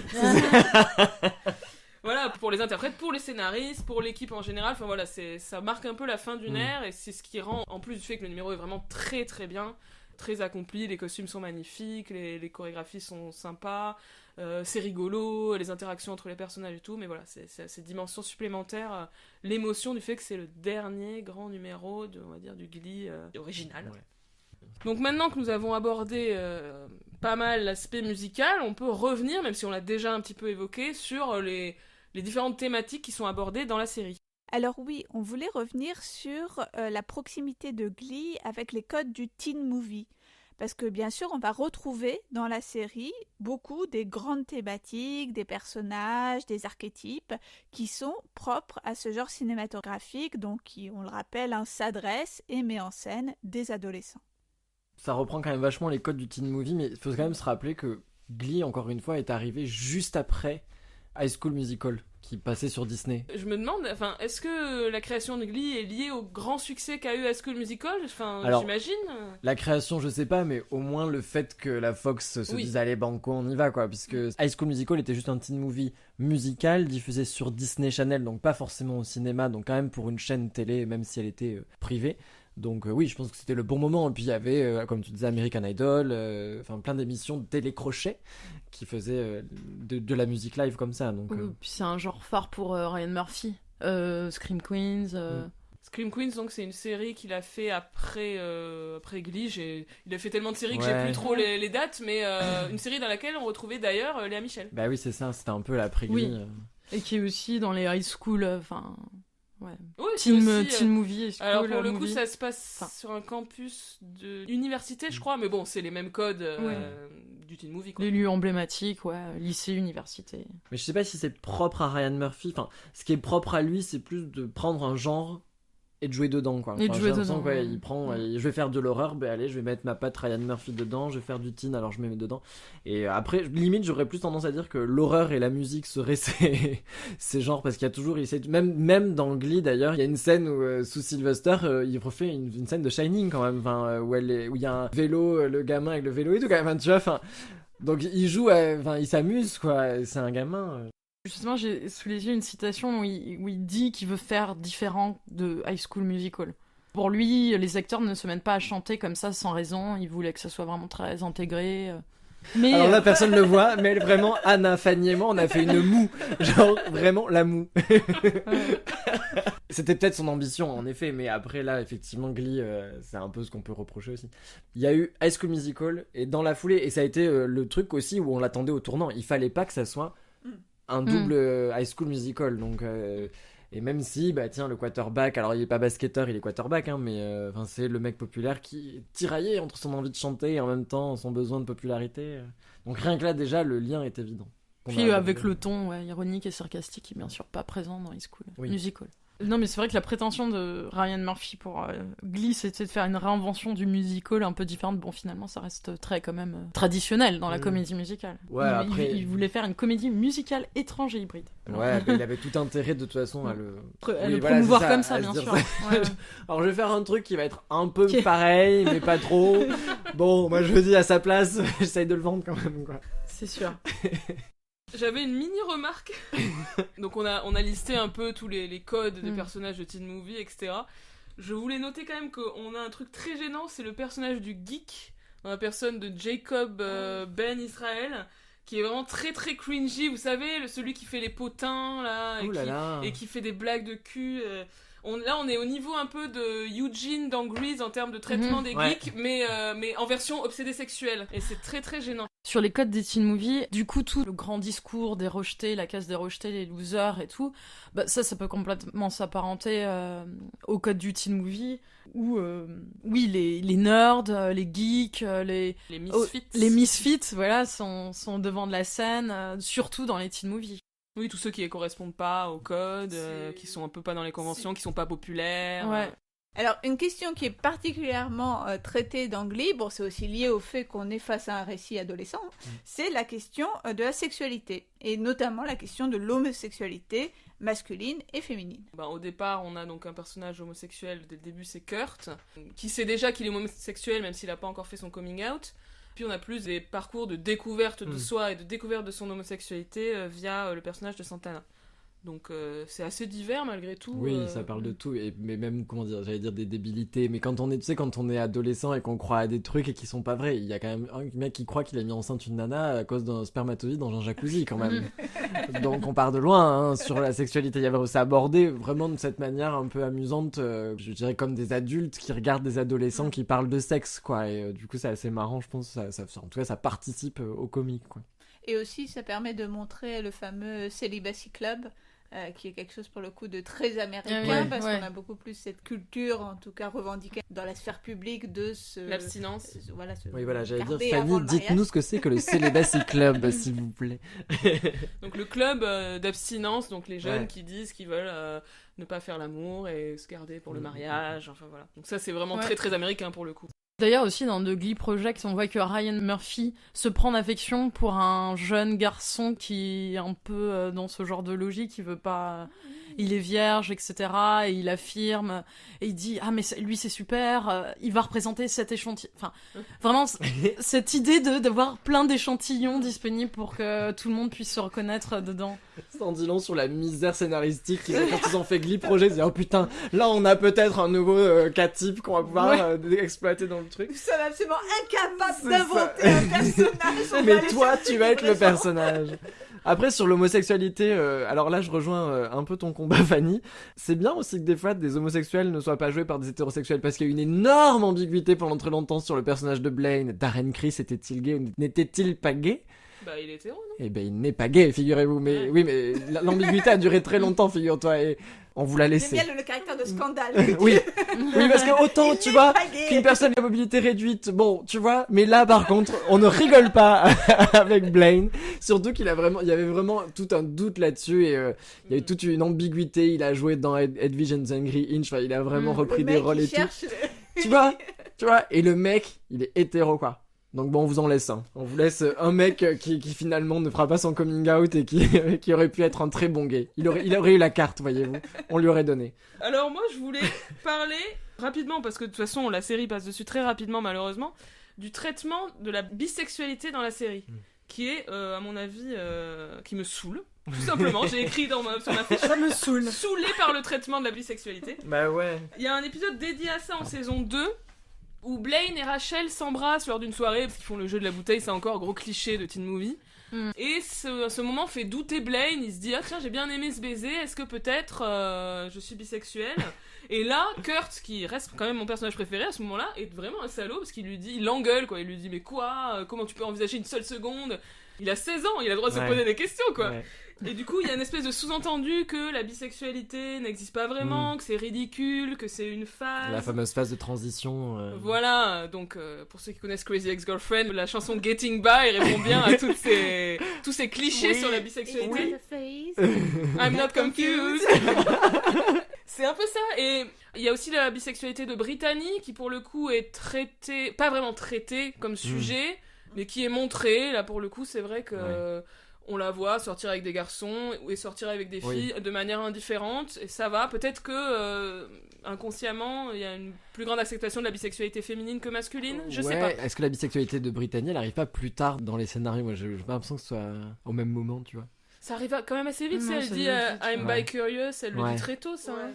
C'est la maladresse de l'époque aussi. En 2009 et 2010, on était encore sur cette vision que la bisexualité, c'était une phase de transition, et surtout aussi dans le milieu queer, chez les gays et les lesbiennes. Il y avait vraiment ce discours-là que mais si t'es bi, c'est parce que tu te cherches. Donc malheureusement, Glee, qui débarque là avec ses gros sabots pas subtils, tombe dans la brèche. Et après tout, finalement, tu vois que ça soit Kurt qui réagissent me semble pas si incohérent non plus, tu vois, même si on l'adore et tout, mais en vrai c'était un discours qui est encore même aujourd'hui pas mal répandu, quoi, tu vois, de ce truc là, donc malheureusement encore une fois, tout discours clair est difficile à cerner dans cette série. En fait, c'est... faut pas le chercher, en tout cas, faut pas... Alors sur la question générale de la sexualité adolescente dans la série, faut reconnaître quand même qu'il y a un traitement relativement osé quand même de certaines thématiques, surtout pour une série diffusée sur la Fox à l'époque. Mais il y a aussi quelques angles morts assez hallucinants, et notamment, on a quand même une saison d'intrigue autour d'une grossesse adolescente sans que ne soit jamais évoquée à aucun moment la possibilité d'un avortement. Ça, c'est vraiment un truc, c'est l'espèce de no-go, quoi. Ouais. C'est la Fox, ouais. Donc bien on n'avorte pas sur Fox, je vous le dis de suite. Mais ce qui est intéressant, c'est qu'elle accouche pendant qu'il y a la chanson de Queen, Bohemian Rhapsody, du coup qui parle quand même dans forme de suicide ou de meurtre ou de ça peut être quand même un détournement intéressant. Et un système adoptif quand même vachement j'aime bien moi le système adoptif américain, T'arrives, je veux celui-là. C'est ça. Alors je vais prendre le bébé de la fille du groupe de musique d'en face, soap opéra. Voilà. Lina Menzel, ça fait à peu près 2 heures qu'elle s'est dit que c'est ça. Son âge, elle aimerait bien un gosse. Elle va à la maternité. Je prendrai celui du milieu, voilà. la rose. C'est ça. Et bien on vous l'emballe et on y va. Donc après tout, effectivement, l'avortement, pourquoi faire finalement? Tu vois, si le système adoption est aussi simple, je comprends que... Mais oui, et on sent, c'est vrai que des fois, Ryan Murphy, il est obligé, les créateurs, ils sont obligés de faire avec la Fox. Bien sûr. Oui, parce que ça, c'est des sujets qu'il n'hésitera pas à aborder après dans d'autres séries où il aura plus de liberté, l'avortement, donc c'est pas comme si c'était un vrai parti pris presque militant de dire on ne parle pas. Là c'était plus une contrainte de la chaîne. Il faut vendre des shampoings. Ce sera le slogan.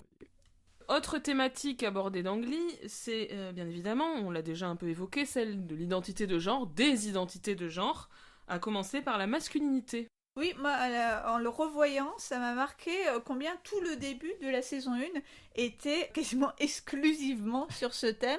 Donc là encore, c'est lié au fait que les personnages masculins sont vachement développés, sont les mieux écrits, sont ceux qui évoluent le plus. Et on a vraiment tout un arc qui débute à l'épisode 1 et après épisode 3 et 4 jusqu'à 5, qui va être concentré sur les questions de masculinité, ce que c'est que d'être un homme, comment grandir et devenir homme aussi à l'adolescence, comment élever un homme quand on a un fils, parce que c'est l'époque où Wilchester pense à être futur papa d'un petit garçon, et aussi la fameuse question de comment être un homme tout en chantant et dansant. Et ce qui m'a marqué, c'est qu'à ce moment-là, on va retrouver des choses, des stratégies très très anciennes pour masculiniser la danse, et notamment l'analogie avec le sport. C'était une des stratégies phares de Gene Kelly, de viriliser la danse en la rapprochant du sport. Il y a un fameux clip dans une émission des années 50 où il met vraiment en parallèle les mouvements de grands sportifs et de grands danseurs. Eh bien, on va voir Will Schuster qui fait exactement la même chose pour convaincre Finn et Puck de rester dans le Glee Club en leur montrant combien, d'une part, chanter et danser, ça peut séduire les filles. Quand ils montent le acapella, c'est tout ça, hein. C'est en étant tous dans un style une boys band et se servant de la danse et du chant surtout pour séduire les femmes. Et aussi comment le chant et la danse peuvent servir leur carrière sportive en arrivant à les détendre et musculairement. Enfin, il y a tout un truc sur le fait qu'on peut totalement être un homme viril, sportif et séducteur tout en chantant et dansant. Ce qui relaxe tout le monde et notamment Gene Kelly qui regardait forcément Glee la nuit il était. Ouais, cette question de la masculinité est pas mal évidemment questionnée avec le personnage de Kurt. Donc j'ai parlé tout à l'heure d'épisodes où il se met à chanter de la country pour imiter la masculinité de son père, c'est assez rigolo. Et il y a aussi plus tard dans la saison 3, quand il y a toute l'intrigue autour de West Side Story qui se monte au lycée, lorsqu'il va auditionner pour jouer Tony, et que bon, c'est Artie, Beast et Emma qui dirigent la comédie musicale, et bon, ils estiment qu'il n'a pas la masculinité qui convient pour jouer Tony. Par contre, il l'a apparemment pour jouer Officer Krupke. Bon, ça se discute. Donc il passe une première audition où il chante, je crois, I'm the Greatest Star de Funny Girl pour cette audition. Donc une chanson de fille, enfin bon. C'est pas un très bon choix d'audition, Kurt, hein. Je te dis tout de suite, pour jouer Tony dans West Side Story, bon. Et ensuite, il demande à faire une deuxième audition où il va jouer une scène de Roméo et Juliette, donc Roméo et Juliette dont West Side Story est adapté, où il fait un peu le mâle, le Roméo, où il parle, il prend une voix plus basse, et il essaie de jouer le séducteur avec Rachel qui fait sa Juliette. Et du coup, voilà, ça interroge un peu les différents types de masculinité, en l'occurrence les différents types de masculinité gay, puisqu'en fait, Blaine, c'est lui qui obtient le rôle de Tony dans West Side Story, donc comme si en gros Blaine lui il peut passer pour hétéro alors que Kurt non. D'ailleurs Blaine aime le foot et du coup ça revient comme une blague souvent, ah tu fais pas partie des stéréotypes. C'est vrai. Et il y a aussi dans la saison 6 un personnage, bon les nouveaux personnages de la saison 6 sont pas très bien exploités et on n'a pas le temps, mais il y a un personnage, c'est Spencer, qui joue dans l'équipe de foot, qui est assez viril etc, mais qui assume d'être gay, enfin il y a un truc où il dit je suis le gay postmoderne, toute une réflexion autour de ça qui est pas très poussée parce qu'il n'y a pas le temps, mais qui est pas inintéressante. Par contre, je trouve que là où c'est, entre guillemets, le bas blesse, c'est qu'effectivement, sur la fin, il y a des personnages qui sont un peu plus intéressants qui auraient pu l'être, même des romances qui auraient pu être intéressantes en termes d'homosexualité, de plus de variété de personnages, mais c'était trop tard pour Glee, en fait. Je trouve que c'était trop ringard, Glee, pour porter ces nouveaux messages, ces nouveaux personnages qu'on voit après, depuis Girls, depuis plein de trucs, enfin même sur les femmes, etc. Mais du coup, je pense que Glee, les pauvres, ils étaient dépassés par le truc, quoi.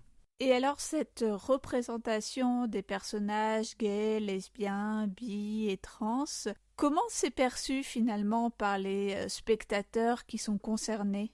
Dans un article de Léa Lecudenec, elle cite une critique d'une telle spectatrice qui exprime sa déception ou son écœurement à rebours face à la série. Elle critique beaucoup de choses, la représentation stéréotypée des personnages LGBT+, le contenu narratif et la mise en scène qui crée une parodie de réalité, une fausse utopie et engendre des faux débats, notamment sur tout l'aspect de ce qu'elle appelle queerbait, pour attirer le plus de monde possible à regarder la série. Oui, c'est maladroit, mais c'est là, donc qu'est-ce qu'on en fait après coup, quoi, tu vois, enfin, c'est ça. Donc oui, moi j'entends qu'il y ait plein de gens qui se soient levés en disant « Ouais, mais non, c'est quand même un peu caricatural », mais en même temps, enfin, moi j'étais gay, j'aimais la comédie musicale, voilà, je crois que j'aimais la mode, donc il y en a forcément qui se sont retrouvés. Alors après, c'est aussi, moi, le gay mâle blanc, enfin, je veux dire, une représentation très particulière, donc c'était plus pratique peut-être pour moi de m'y sentir représenté que pour d'autres, mais... Ça a peut-être le mérite d'être là, à une heure de grande écoute, enfin c'est toujours un peu le même débat quoi, enfin quand à Plus belle la vie, on a un personnage qui arrive, qui est homosexuel à 20h10 sur les télés, alors c'est plus nous le public, ça s'adresse pas à nous, c'est pas pour autant que j'irai taper dessus en disant ah bah putain il est hyper caricatural l'autre personnage, bon en plus il l'est pas tant que ça, mais enfin voilà, je me dis c'est toujours un peu le double tranchant de quand on a un discours d'être un peu trop militant. Alors moi je suis pour qu'il y ait des représentations et c'est très très bien, et je pense qu'en plus depuis Ryan Murphy, c'est encore une fois, plus il a eu les mains libres et plus il a fait éclore des nouvelles personnalités, et encore une fois pose sur cette question là, bon ben voilà quoi, il a plié le game quoi, enfin il a des acteurs homosexuels qui jouent des rôles homosexuels, des acteurs trans qui jouent des rôles, au moins là on peut plus rien dire quoi. Et encore, je pense on pourrait toujours chercher à dire, mais pour un début, pour Glee, pour un truc où il y a encore une fois toutes les 5 minutes une pause pub, etc. Bon ben c'était déjà là. Il y a eu l'arrivée de Blaine qui a peut-être rassuré un nouveau truc, qui était encore le gay white male, hein, c'est pas non plus... Mais bon, voilà, c'était un début, en tout cas, c'était un prémisse. Et peut-être que ça a permis après la création d'autres personnages gays dans des fictions, dans des séries ou dans des choses comme ça. Ça a peut-être ouvert une petite porte, quoi. Finalement, c'est pas le débat est-ce que c'est bien représenté ou pas, représentation qui m'intéresse, c'est plus le côté il y a aucun discours, quoi. Tout est pioché comme il vous plaira, il y a rien. C'est plus ce côté-là qui me dérange dans Glee. Bah, c'est la forme, quoi. Enfin, c'est vraiment ça, je pense que c'est encore propre à sa forme de série, de soap. C'était pas le projet, quoi, en fait. Donc, du coup.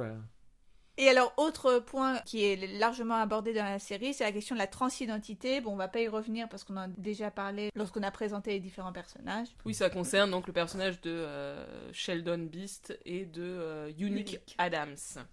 Et alors, une des esthétiques particulièrement remarquables dans Glee, qu'on a déjà un petit peu évoqué, mais là sur lequel on voudrait revenir, c'est celle du camp.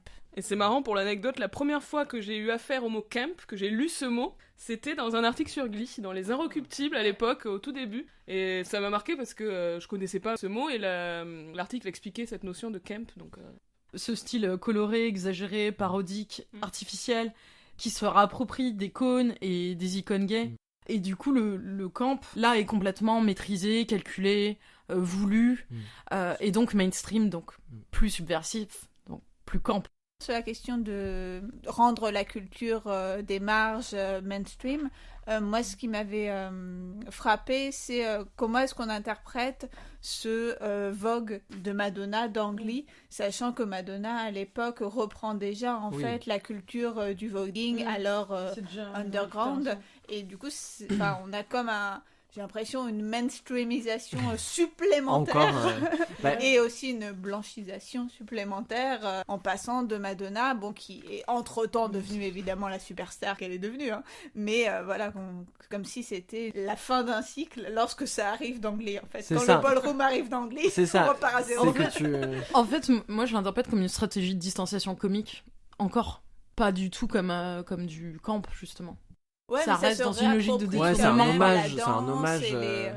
Le costume, le clip, comme la récréation du clip. Ouais, moi je vois ça plus comme un hommage, quoi. Et d'ailleurs, il y répond alors dans la saison 2 de Pose, Ryan Murphy, parce qu'en fait ça se passe donc à cette époque-là, pendant les ballrooms, quand il y avait le voguing qui se passait. Madonna sort son tube Vogue.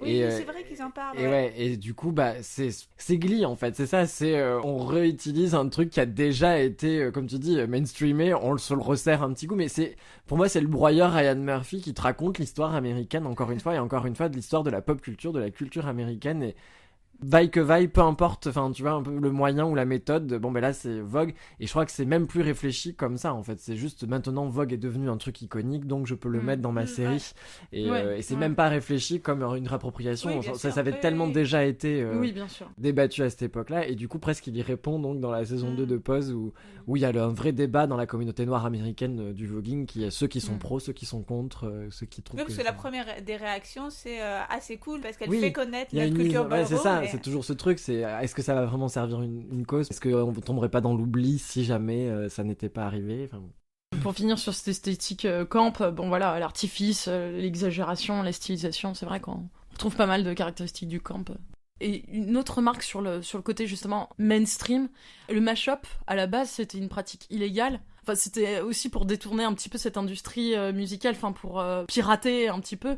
Et là, y a plus rien de subversif, puisque ils dépensent beaucoup d'argent pour acheter les droits. Le piratage dans le mash-up, c'était l'intérêt en fait. C'était surtout le piratage qui était transgressif.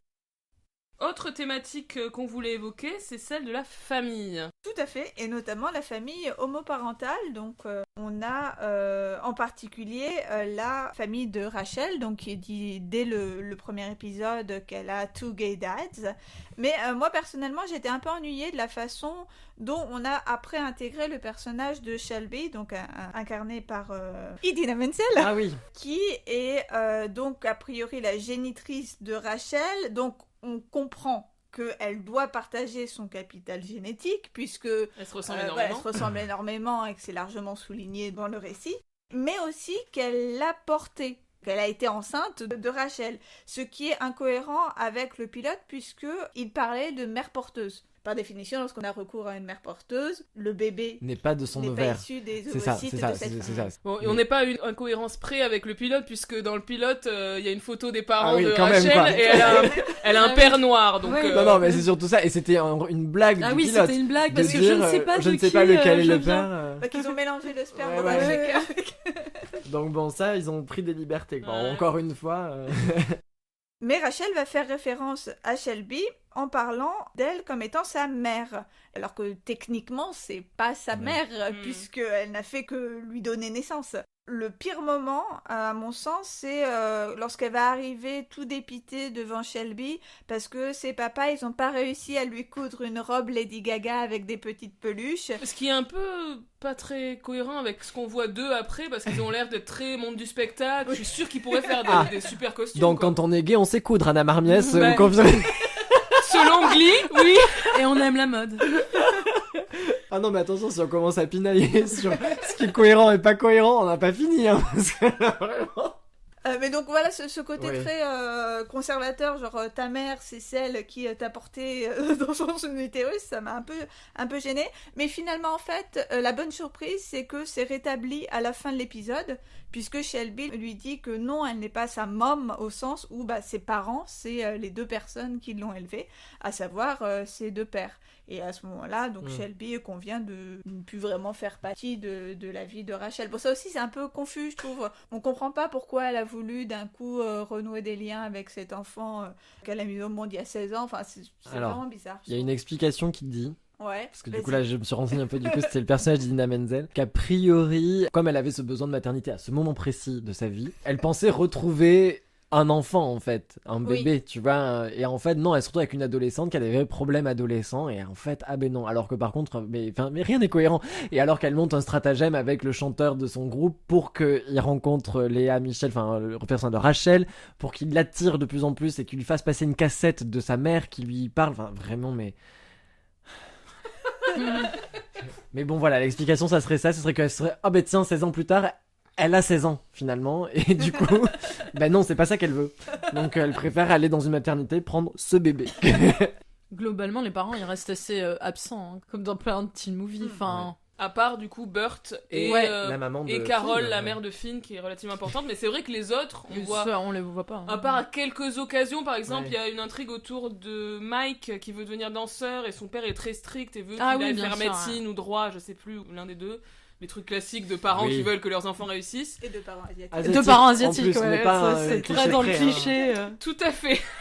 Mais du coup, on a quand même Carol et Burt qui sont les deux figures parentales emblématiques de Glee qui vont quand même finir par se mettre ensemble parce que quand même papa maman, tu vois, enfin genre vraiment, on va quand même pas les laisser séparer quoi, tu vois. Alors que ces deux personnages qui sont random, enfin qui n'ont pas de lien si ce n'est que leurs enfants sont dans le même Oui, c'est lycée quoi. Kurt qui présente Voilà. Burt à Carol. Il parvient, c'est fin d'ailleurs. C'est ça. C'est fin, c'était quand même de se rapprocher de Finn pour sortir avec lui, à la base. Alors pas bonne technique pour ceux qui écoutent, ne suivez pas tout ce que fait Glee. Ouais, en fait, c'est.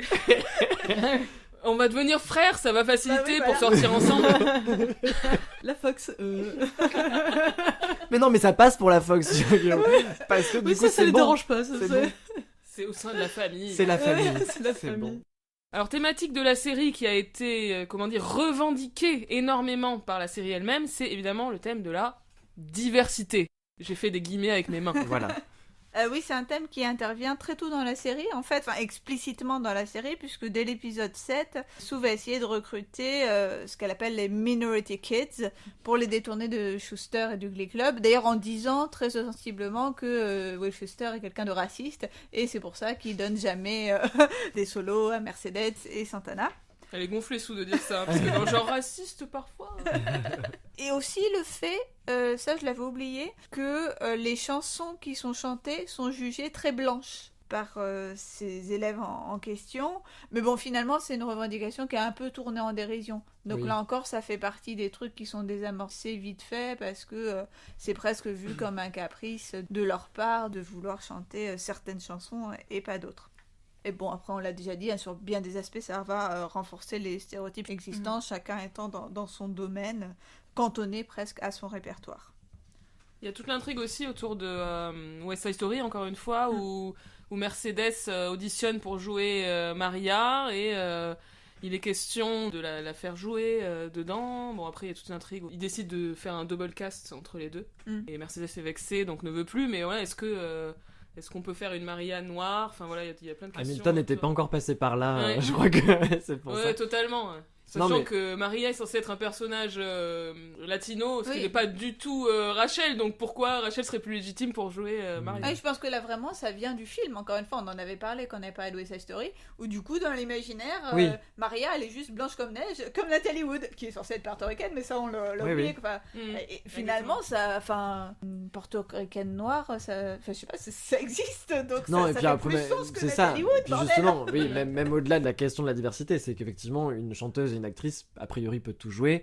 Donc, si on part de ce postulat, et ce qu'Hamilton a très bien fait, on peut, si on brouille une pour toutes les pistes, donc une blanche peut jouer Maria, mais aussi une noire, mais aussi une asiatique, mais aussi, enfin, en fait, et ça, Glee était pas du tout encore là-dessus, hein, faut pas non plus. Ils en débattent, mais c'est quand même maladroit encore une fois. C'est ça, c'est une diversité Benetton, quoi. Tu vois, c'était un peu ce truc. Et ça, c'est souvent dit par Sou, je crois. Oui, comme, oui, mais c'est ça. Et je trouve même dans leur esthétique de promotion, etc., les couleurs flashy, avec, oh là là, on voit bien qu'il y a toutes les couleurs de peau qui sont représentées sur le panorama. Enfin, vraiment, c'est assez marrant. L'affiche Benetton, quoi, la diversité Glee. Il y a aussi la question du handicap, donc on en a un petit peu parlé à travers le personnage d'Artie, mais donc plus généralement c'est quelque chose qui est là aussi il me semble très ambigu, donc il y a des aspects positifs indéniablement. Par exemple, le fait que le problème d'accessibilité de l'école et notamment des transports pour aller au régional soit évoqué. Je trouvais ça assez intéressant quand on voit que leur premier réflexe aux membres du Glee Club, c'est pas grave, Artie, son père le conduira directement à la représentation, il a pas besoin de prendre le bus avec nous. Bon voilà, c'est quand même assez intéressant d'évoquer ce problème, il me semble. On a déjà parlé des troubles obsessionnels compulsifs d'Emma Pillsbury, et ça prône globalement l'inclusion.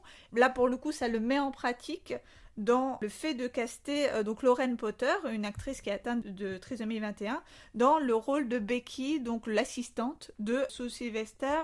Donc là encore, on l'a dit tout à l'heure, ça servait à valoriser le personnage de Sue, parce qu'en fait, on expliquait que c'était parce que sa propre sœur était atteinte de trisomie 21 qu'elle était particulièrement sensible, en fait, aux personnes atteintes de ce handicap, si on peut dire. Et par la suite, sa fille, l'enfant qu'elle aura, Sue, est aussi trisomique. Donc, on a l'inclusion d'interprètes, donc ça c'est objectivement une bonne chose, il me semble. Mais après, on peut aussi juger que la façon dont ces interprètes sont intégrés, le type de personnage qu'elles vont jouer, peut être jugé comme problématique. Enfin voilà, moi le personnage de Becky, avec le côté un peu mignon de Sue, petit démon, adjuvant maléfique d'un grand méchant. Bon, j'arrive pas trop à l'expliquer, mais je trouve que ça réactive quand même certains stéréotypes un peu négatifs sur les personnes handicapées. Ça me semble pas très adroit, donc toujours la même question, hein. Est-ce que toute représentation est bonne à prendre? C'est surtout que, en plus, la critique inverse aurait été possible. Ils auraient fait de Becky un personnage juste mignon, et pas mignon, tu vois, juste un personnage juste adorable.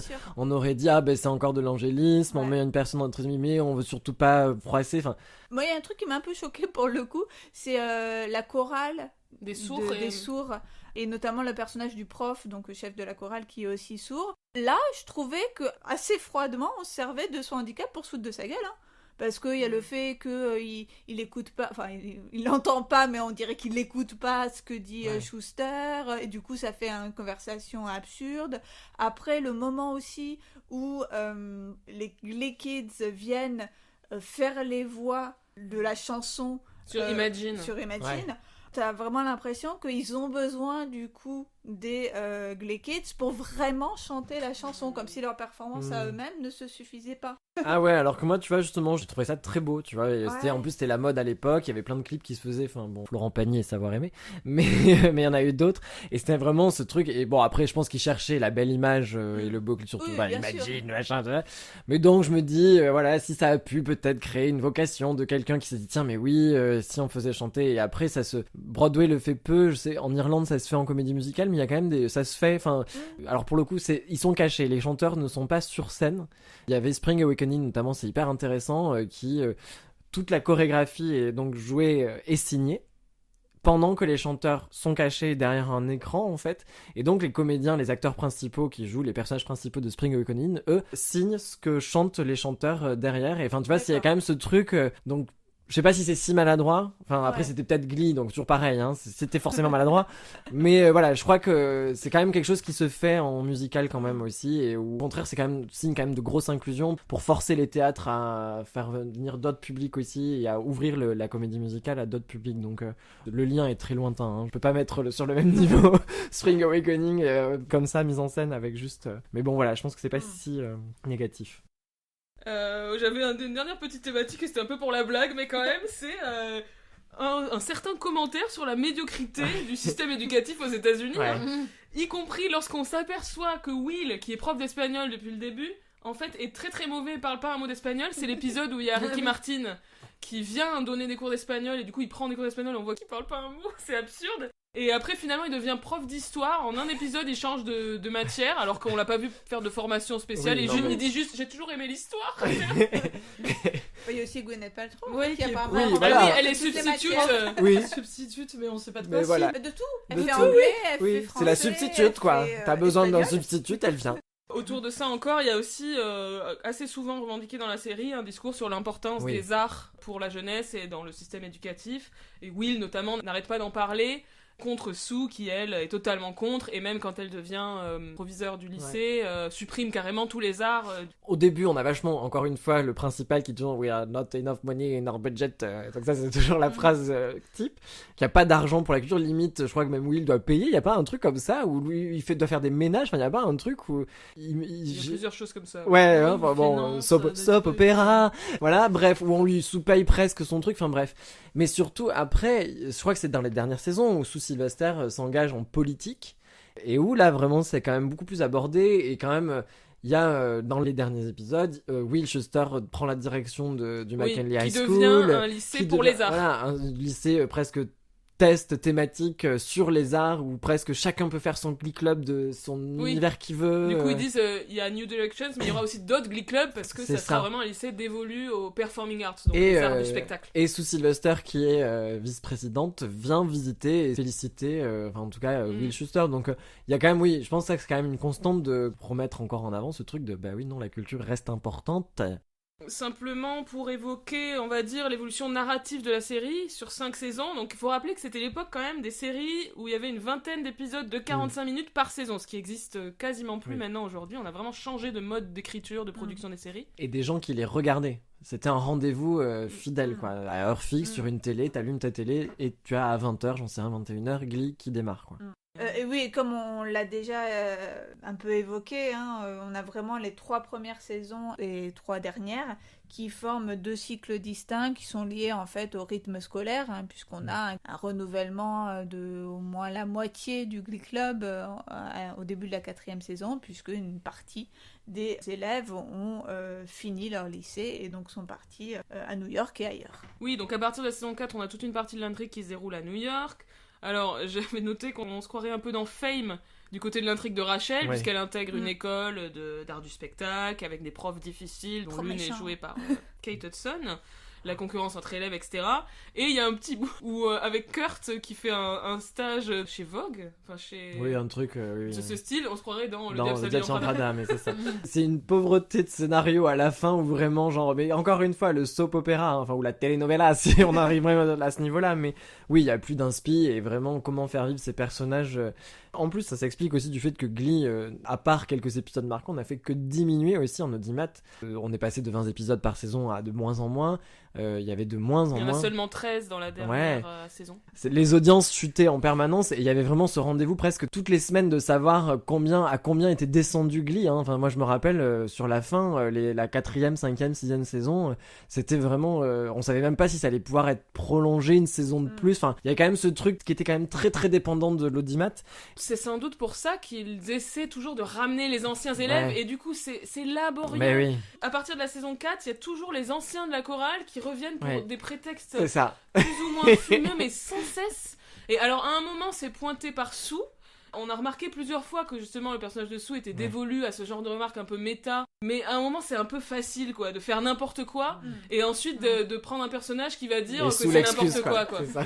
Non, oui, c'est ça, c'est une évolution c'est décrescendo complètement. Il y a un gros début, un super climax avec la première saison, un effet de masse, mais plus ça va et moins ça va, et après, ceux qui étaient fans restaient pour suivre, mais moi je me souviens même sur la fin, les épisodes, quand il y avait des chansons, je faisais autre chose à côté, parce que c'était... Et ce que d'ailleurs, Fanny disait qu'il y avait 5 à 6 chansons, moi j'avais l'impression qu'il y en avait beaucoup plus sur la fin. C'était insupportable, moi j'avais dit, ah putain, ils vont chanter. Bon, je vais faire un truc, quoi, donc je m'occupais. Mais... C'est des bons épisodes, sur le Britney 2.0, moi j'ai bien aimé comme épisode. Ah oui, non, mais il y a eu des fulgurances, il y a eu des bons, mais franchement, plus ça allait, et moins je trouve quand même que, et c'est valable aussi, effectivement, comme tu dis, sur les numéros musicaux, sont moins bien dans les saisons ultérieures, hein. C'est moins inspiré, les choix des chansons déjà, on a déjà un peu dit. C'est ça. Et même la mise en scène, les idées créatives. Moi, Léa Michel qui chante Let It Go dans le couloir avec de la fumée et des ventilateurs. Enfin non, en fait là on est arrivé à la fin du stop s'il vous plaît quoi. Pour moi c'est parce que les numéros musicaux sont très intégrés narrativement et que si c'est plus aussi intéressant narrativement parlant, scénaristiquement parlant, les numéros deviennent de même plus aussi intéressants. Oui, et puis ça devenait des faire-valoir quoi. Moi je me souviens que je continuais à suivre tout en sachant que c'était pas bien parce que je disais j'aime ces personnages, j'ai envie de savoir ce qu'il arrive à Kurt par exemple. Mais c'est vrai que fallait vraiment forcer, et c'était vraiment une douleur, même je trouve, même sur la fin, c'était de les voir, ils étaient maltraités les personnages, enfin c'était triste quoi. Enfin, il y a un truc dont je me suis rendu compte en revoyant la série, c'est le couple Kurt Blaine, Klein, ils l'ont vraiment essoré, mais c'est insupportable, ils les font se séparer, s'engueuler tout le temps, et du coup, à la fin, j'avais même plus le goût de ce couple, alors qu'au début, ils sont super touchants, ils ont une relation très forte et tout, et là, je sais pas, ils ont tout cassé, quoi. Mais c'est typique, encore une fois, de ces séries, comme tu disais, qui étaient d'une autre époque, où il y avait ce rendez-vous, on attendait une semaine et tout, et donc il fallait tenir le spectateur, lui donner envie de revenir à la semaine prochaine. Desperate Housewives, c'est exactement pareil, le couple mythique, Lynette et son mec, la dernière saison, il te le brise juste pour recréer un drama. Donc là, on était encore sur ça, sur ce besoin, il fallait... on n'est plus sur la génération du clic, ou sur Netflix, où tu peux tout voir d'un coup, donc il fallait, essayer de donner envie aux gens, mais sauf que c'était une vraie torture quoi. Voilà, allez voir Glee, hein, c'est vachement bien. Ceci est donc une très bonne transition pour passer un petit moment fun, les moments what the fuck de la série et autres incohérences. On en a déjà mentionné beaucoup, mais on peut encore se faire des petits plaisirs. C'est ça, et on va peut-être faire juste une sélection, parce que sinon, on va tous les référencer. Moi, le premier qui me vient, parce que c'est pour moi le plus choquant, et du coup c'est un what the fuck qui m'a pas fait rire, c'est ils ont voulu faire un épisode un peu sensibilisation au port d'armes dans les lieux publics, et donc dans un lycée, donc un peu à la Bowling for Columbine, enfin... Toute l'intrigue de l'épisode, c'est qu'il y a un coup de feu qui est tiré en début d'épisode, et donc c'est un peu comment tout le monde va se confiner, va se cacher, tout le monde a peur, et en soi... Ils nous font monter toute une pression sur cet épisode où vraiment on se dit merde, il y a peut-être quelqu'un qui est mort, et on a vu justement. Et là pour le coup, je leur donne moins le crédit de l'époque, c'est qu'il y avait déjà eu des films et des documentaires qui étaient passés sur ça, et ne le faites pas si c'est pour le faire aussi mal. Et tout ça pour au final c'était Becky qui avait par erreur fait tomber le revolver que Sue Sylvester avait dans son tiroir ou je ne sais pas quoi, et on nous fait monter tout un épisode où on pourrait croire qu'il y a quelqu'un qui est mort ou qu'il y a eu un mass shooting, enfin vraiment un truc, on joue sur cette angoisse là pour moi c'était le seul moment en fait où Glee m'a vraiment mis mal à l'aise et où il y avait vraiment une ligne rouge qui avait été franchie quoi. Alors moi, dans un genre assez différent, moins dramatique, il y a vraiment des trucs qui m'horripilent à certains moments de la série, c'est la manière dont le personnage se mêle de ce qu'il ne regarde pas, mais de manière vraiment gênante parfois. Et le summum, moi je trouve, et ça vraiment en revoyant, j'étais encore autant énervée, c'est au moment du mariage de Britannia, donc Brittany et Santana, où L2 et Sue vont convaincre Kurt et Blaine de se marier en même temps qu'elle. Et genre, les obligent presque à se marier, quoi. Ils disent « Ah, mais vous êtes un super couple, mariez-vous !» Mais quoi ? Alors que Kurt et Blaine se sont séparés quelques épisodes auparavant parce que Kurt était pas sûr de vouloir se marier finalement. Ça me met en rogne. Voilà, je le dis. Voilà, tu sais, il faut avoir des coups de gueule comme ça. Moi, le moment what the fuck qui m'a toujours interloqué, c'est à l'épisode 9 de la 3e saison, lorsque alors Artie doit enregistrer un épisode spécial Noël pour la chaîne locale qui dépend de PBS, et où on a tout le reste de l'épisode, qui est donc cette fameuse production enregistrée pour PBS, et qui est donc en noir et blanc, une sorte de recréation du Judy Garland Christmas Show, ou alors d'émissions de ce type, en fait, de Noël. On a le couple, donc Klein, qui accueille chez lui tous leurs amis, et autour d'un pseudo-réveillon de Noël, donc où on chante toutes les chansons traditionnelles américaines de Noël. Et alors là, vraiment, la question, c'est mais à qui ça s'adresse, ce moment-là ? Alors c'est marrant parce que tu vois, moi ça a été un what the fuck pendant très longtemps, jusqu'à ce que je regarde le Judy Garland Christmas Show et que je me dise mais c'était ça.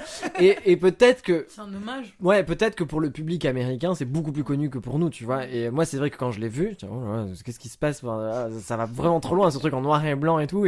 Mais effectivement maintenant, alors pour le coup, c'est une de mes traditions de Noël de regarder le Judy Garland Christmas Show. Et je trouve du coup l'hommage complètement assumé. Donc j'imagine que c'est parce que c'est beaucoup plus connu aux États-Unis que chez nous. Mais aussi pour les jeunes Américains, c'est ce que peut-être. je me demande quand même. Tu sais, ça doit être un peu comme nos grands bêtisiers à la télé. Ça doit repasser en boucle, non, j'imagine. Ça repasse vraiment peu le Judy Garland Show. C'est un truc qui justement repasse pas à la télé. Peut-être Ryan Murphy a peut-être je besoin de le faire connaître. C'est des scénaristes fans de Judy Garland qui se sont dit allez. Parce que c'est comme quand il rejoue la scène Happy Days Get Happy, tu vois, qui est clairement la même scène que Judy Garland, Barbara Streisand, Kurt et Rachel. Donc ouais, je pense que des fois c'est des moments comme ça très très précis d'hommage. Et il y a aussi des petites répliques dans le même registre. Par exemple, le personnage de Sandy, vous savez, l'ancien coach du Glee Club, qui à plusieurs reprises fait la citation de Sunset Boulevard en disant I'm ready for my close-up, parce que voilà, c'est sous-entendu que c'est une diva et ça.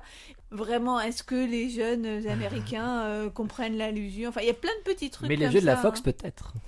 Peut-être, parce que c'est une réplicule de cinéma, c'est comme T'as de beaux yeux, tu sais. Tout le monde connaît, même si on connaît pas le film. Oui, c'est peut-être quelque chose qui est rentré dans le langage commun, presque en oubliant peut-être effectivement la référence de base. Bon, cet épisode commence à être long, donc nous pouvons écourter les moments what the fuck.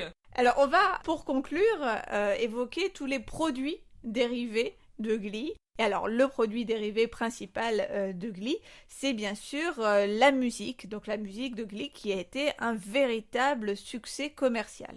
Là, j'ai quelques statistiques concernant la musique de Glee, c'est assez impressionnant. 22 albums sortis dans le commerce, 13 millions d'albums vendus dans le monde, 53 millions de singles vendus dans le monde, et donc avec en tête la reprise de Don't Stop Believing. Ouais. Le format des séquences musicales de Glee est standardisé, justement pour cet usage promotionnel, et ça n'excède en général pas les 2 minutes 30. Et d'ailleurs, le coût des épisodes est élevé en grande partie pour payer les droits d'auteur. C'est pratiquement la moitié du budget. Bah, c'est ça. Hein. Ah, c'est pour ça qu'il n'y avait plus de scénaristes, du coup. En plus donc de la commercialisation de la musique, Glee a également organisé 2 tournées de concerts en mai 2010 et en mai-juin 2011, donc en fait dans ce qu'on appelle l'intersaison, quand les interprètes ne tournent pas la série et que celle-ci n'est plus diffusée. Plus précisément après la première et la 2e saison, là encore c'était quelque chose de très lucratif, avec 700 000 spectateurs pour la tournée 2010 aux États-Unis, plus de 5 millions de recettes de billetterie, et la tournée 2011 va rassembler 485 000 spectateurs et plus de 40 millions de recettes. Donc vraiment un succès phénoménal. Et du coup il y a eu, à partir de ces concerts, un film qui a été filmé qui s'appelait Glee The 3D Concert Movie, parce que c'était aussi en 3D, pourquoi pas. C'était l'arrivée de la 3D en plus, vraiment. Ouais, en 2011. Donc une captation filmée d'un concert du tour de la tournée de 2011, produite par Ryan Murphy et la Fox, et sortie en salle, même en France, je me souviens très bien l'avoir vu, en septembre 2011. C'était sorti uniquement en Publicis, donc un cinéma parisien qui passe des films qui... Beaucoup de sorties techniques. Ce qu'on appelle des sorties techniques, voilà. Je l'ai vu dans cette salle, je me souviens très bien. Il n'y avait pas grand monde dans la salle, mais on était entre fans du coup. On se connaissait pas encore, ça se trouve on était à la même séance. Alors moi pour le coup j'ai pas vu le concert, j'ai pas vu le Glee 3D, j'ai pas vu le Glee Project, moi je regardais vraiment que la série. Mais ce que je trouve amusant, c'est que là pour le coup c'est très propre au langage pour les teens en fait. Enfin, Laurie. Enfin, moi, ça me faisait penser au concert de Laurie, à ces trucs-là. Enfin, c'est pour les fans, mais en même temps, je suis pas sûr que nous, à nos âges où la série passait, on aurait vraiment pris un bon plaisir à aller voir le concert de Glee, quoi. Ensuite, on a également parlé à plusieurs reprises du Glee Project, donc une émission de télé-réalité, de télécrochet issue de la série Glee, diffusée en 2011 et 2012. Est-ce que quelqu'un veut nous rappeler ce qu'est le Glee Project, parmi ceux qui l'ont visionné, parce que moi j'avoue ne pas l'avoir regardé. Moi j'ai visionné, j'avoue que j'avais bien aimé. Je trouvais ça assez divertissant. C'est assez cool, moi aussi. Ça apprend beaucoup sur la série et son fonctionnement. Glee Project, c'est une émission de télé-réalité américaine diffusée sur la chaîne Oxygène entre juin 2011 et août 2012. Elle est créée par Ryan Murphy et Dante Di Laurento. Le directeur de casting de Glee, Robert Ulrich, présente l'émission, choisit, accompagne et juge les candidats. Comme des programmes de télé-réalité type Nouvelle Star, des candidats s'affrontent, 12 dans la saison 1 et 14 dans la saison 2. Ces candidats sont jugés sur le chant, la danse et leur jeu d'acteur, et chaque semaine, des stars de la série viennent encourager les candidats et offrent une session de coaching à celui ou celle qui gagne les épreuves. Donc il y a eu 2 saisons de ce télécrochet, avant la saison 3 et avant la saison 4. Le but était de recruter des jeunes comédiens qui viendraient compléter les comédiens, le Glee Club de la série. Le gagnant remporte un certain nombre d'épisodes pour la saison prochaine, au moins 7 épisodes, ce qui permet aux fans de découvrir la personne avant l'acteur. Les juges sont composés d'une grande partie de l'équipe technique de la série, directeur de casting, coach vocal, chorégraphe et créateur. Et du coup, grâce à cette émission, on a un aperçu de la production d'un épisode de Glee, en particulier de la réalisation de ses performances musicales. Et donc le fonctionnement est dévoilé. Les pré-enregistrements, les techniques de lip-sync, la préparation avec les chorégraphes, etc. Dans l'émission, un décor très similaire à Glee est repris, et la performance finale a lieu dans un auditorium comme dans la série. L'émission, en fait, reprend un dispositif semblable, autant dans son décor, dans son style, qu'à travers son équipe technique.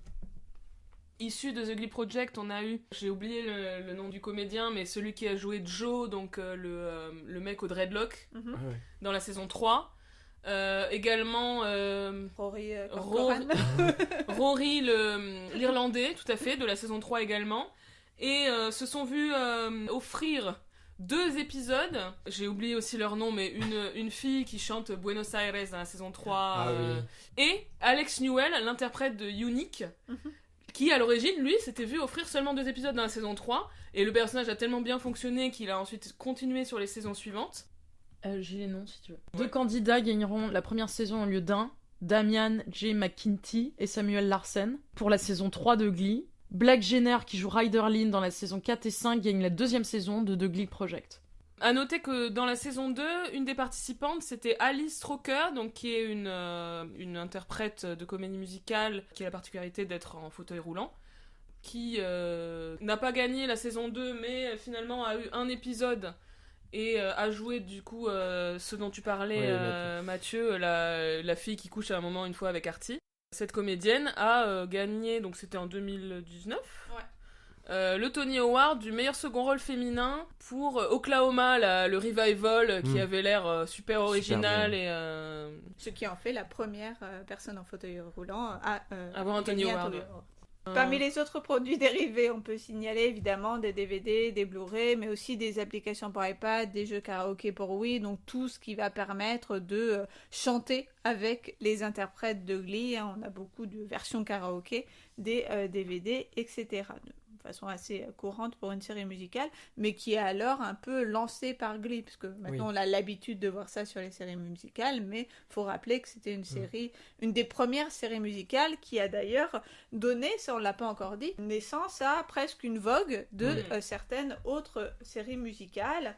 On peut signaler, donc dans les œuvres qui vont être dans la continuité directe, on peut signaler Pitch Perfect, dont on a déjà parlé, qui a été vendu presque comme Glee, mais à l'université. On retrouve beaucoup des intrigues, beaucoup du thème des autres castes bigarrés qui vont finalement réussir à fonctionner ensemble. Anna, tu voulais signaler des séries télévisées produites, créées sans doute, suite au succès de Glee. C'est ce qui me semble. Il y a évidemment la série Smash, évidemment, qui à mon avis, enfin c'est même pas à mon avis, c'est sûr, a été créée suite au succès de Glee. On s'est dit tiens, on peut faire des comédies musicales en série à la télé américaine, En l'occurrence, Smash, c'est également backstage, mais dans un contexte tout à fait différent, puisque ça se passe dans l'univers de Broadway, et il s'agit de montrer comment on monte une comédie musicale. Et d'ailleurs, c'est amusant parce qu'il est fait allusion à Smash dans Glee. Et de Glee dans Smash.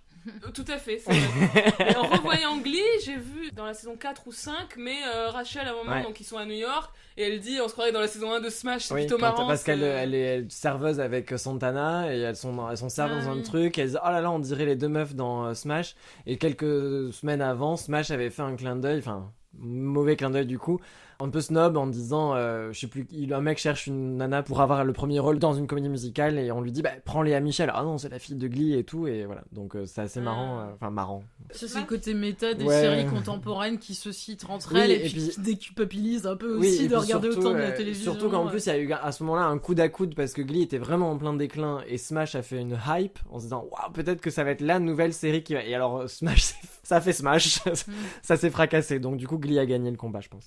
Je voulais juste mentionner une série télé récente de 2018 qui s'appelle Rise.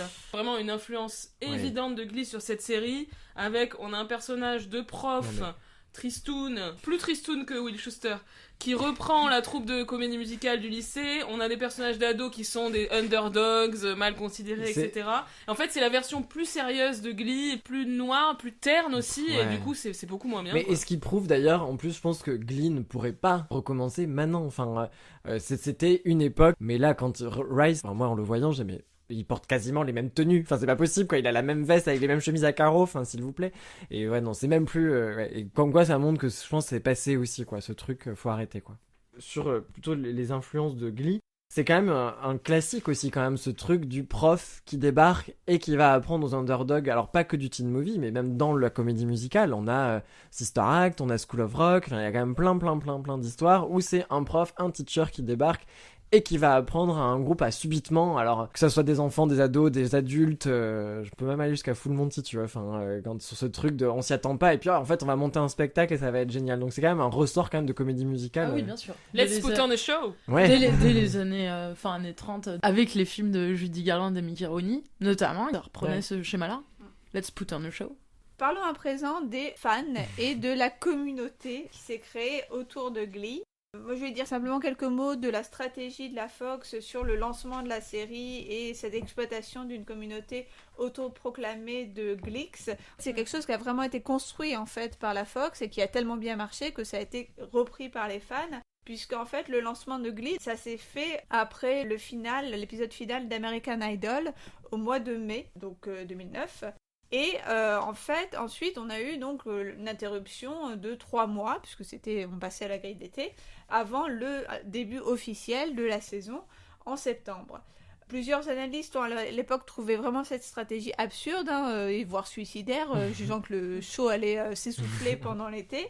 Mais en fait, c'était vraiment quelque chose de délibéré par la Fox, qui a utilisé les vacances d'été pour cultiver l'intérêt des jeunes en ligne sur le site fox.com et sur les réseaux sociaux. Alors, c'est sans doute pas innocent, Mathieu, que tu en as entendu parler par Facebook. C'est ça. Et notamment donc à travers une campagne et un concours intitulé Who is the biggest Gleek, donc qui est le plus grand Gleek, Gleek étant donc un mot valise, fait la contraction de geek et de Glee, et servant à désigner les fans de Glee. C'était une campagne qui incitait les jeunes téléspectateurs qui avaient vu le premier épisode à prouver leur intérêt pour le show, notamment en partageant la nouvelle auprès de leurs amis, puisqu'il y avait tout un concours, avez-vous convaincu vos amis à regarder Glee cet automne ? Et aussi une mécanique de jeu en ligne incitant à lier leur profil Facebook, Twitter et MySpace, encore une fois, on était il y a longtemps. Aussi des applications développées par la Fox pour le jeu, donc vraiment quelque chose qui était assez novateur aussi dans l'exploitation de la création d'une communauté virale sur les réseaux sociaux. Encore une fois, on est en 2009.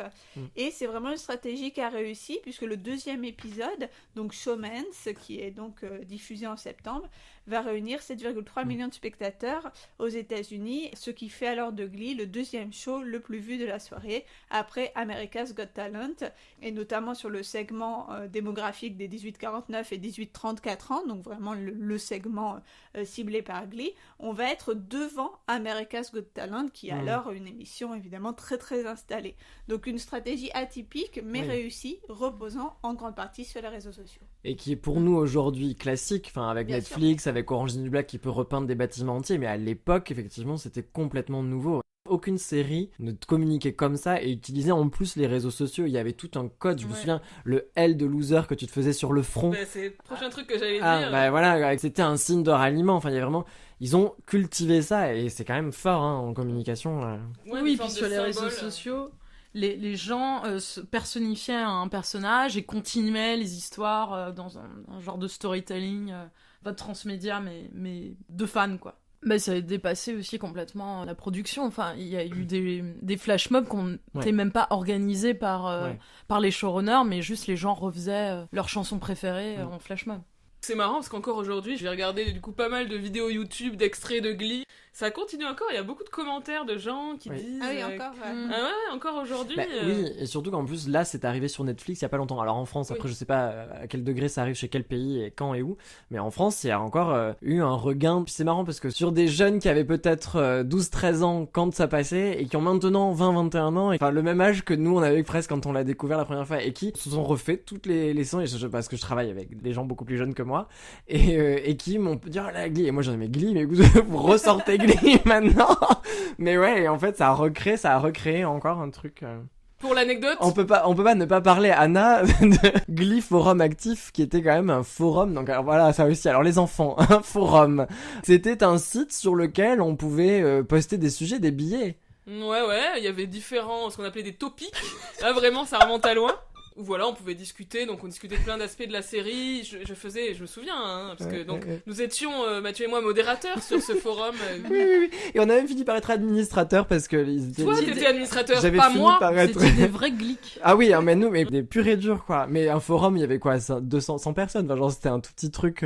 Oui, mais il y avait quand même Mais une communauté quoi. mais qui s'est effilochée avec le temps. Je me souviens très bien qu'au début, donc je postais les nouveaux épisodes, je faisais un nouveau topic, donc pour chaque épisode, où dessous chacun commentait, donnait son avis, qu'est-ce que j'ai aimé, qu'est-ce que j'ai pas aimé, les chansons, etc. Donc en lien sur le podcast, Anna vous mettra tous les articles qu'elle a écrits pour Glee Forum Actif. Vous allez voir, il y a de la lecture si vous êtes fan de Glee, c'est génial. Et ce qui est amusant, c'est que du coup, on avait une petite communauté, on faisait des jeux, des trucs comme ça, et puis on partageait des trucs sur les comédies musicales qu'on aime, on se faisait découvrir des choses, c'était assez... Il y avait tout un truc un peu pédagogique, parce qu'on faisait des articles sur des comédies musicales, je sais pas si tu te souviens, on avait une sous-section du forum sur la comédie musicale. J'avais dû faire celui sur Weekend, il m'avait fait les à mon avis, me connaissant. Alors, j'ai l'honneur de vous annoncer que nous avons à peu près 4h30 d'enregistrement sur Glee, donc Anna et ses ciseaux de montage vont faire quelques merveilles sur... J'ai hâte. En tout cas, merci beaucoup à Claudia et Mathieu d'avoir accepté de passer ce long samedi après-midi avec nous à parler de Glee. Avec Merci plaisir. pour votre invitation. Eh bien, n'hésitez pas, encore une fois, si vous êtes aussi des Gleeks ou alors des détracteurs de la série, à nous faire tous les retours que vous voulez, et puis, comme d'habitude, à partager l'épisode, à liker, tout ça, à cliquer.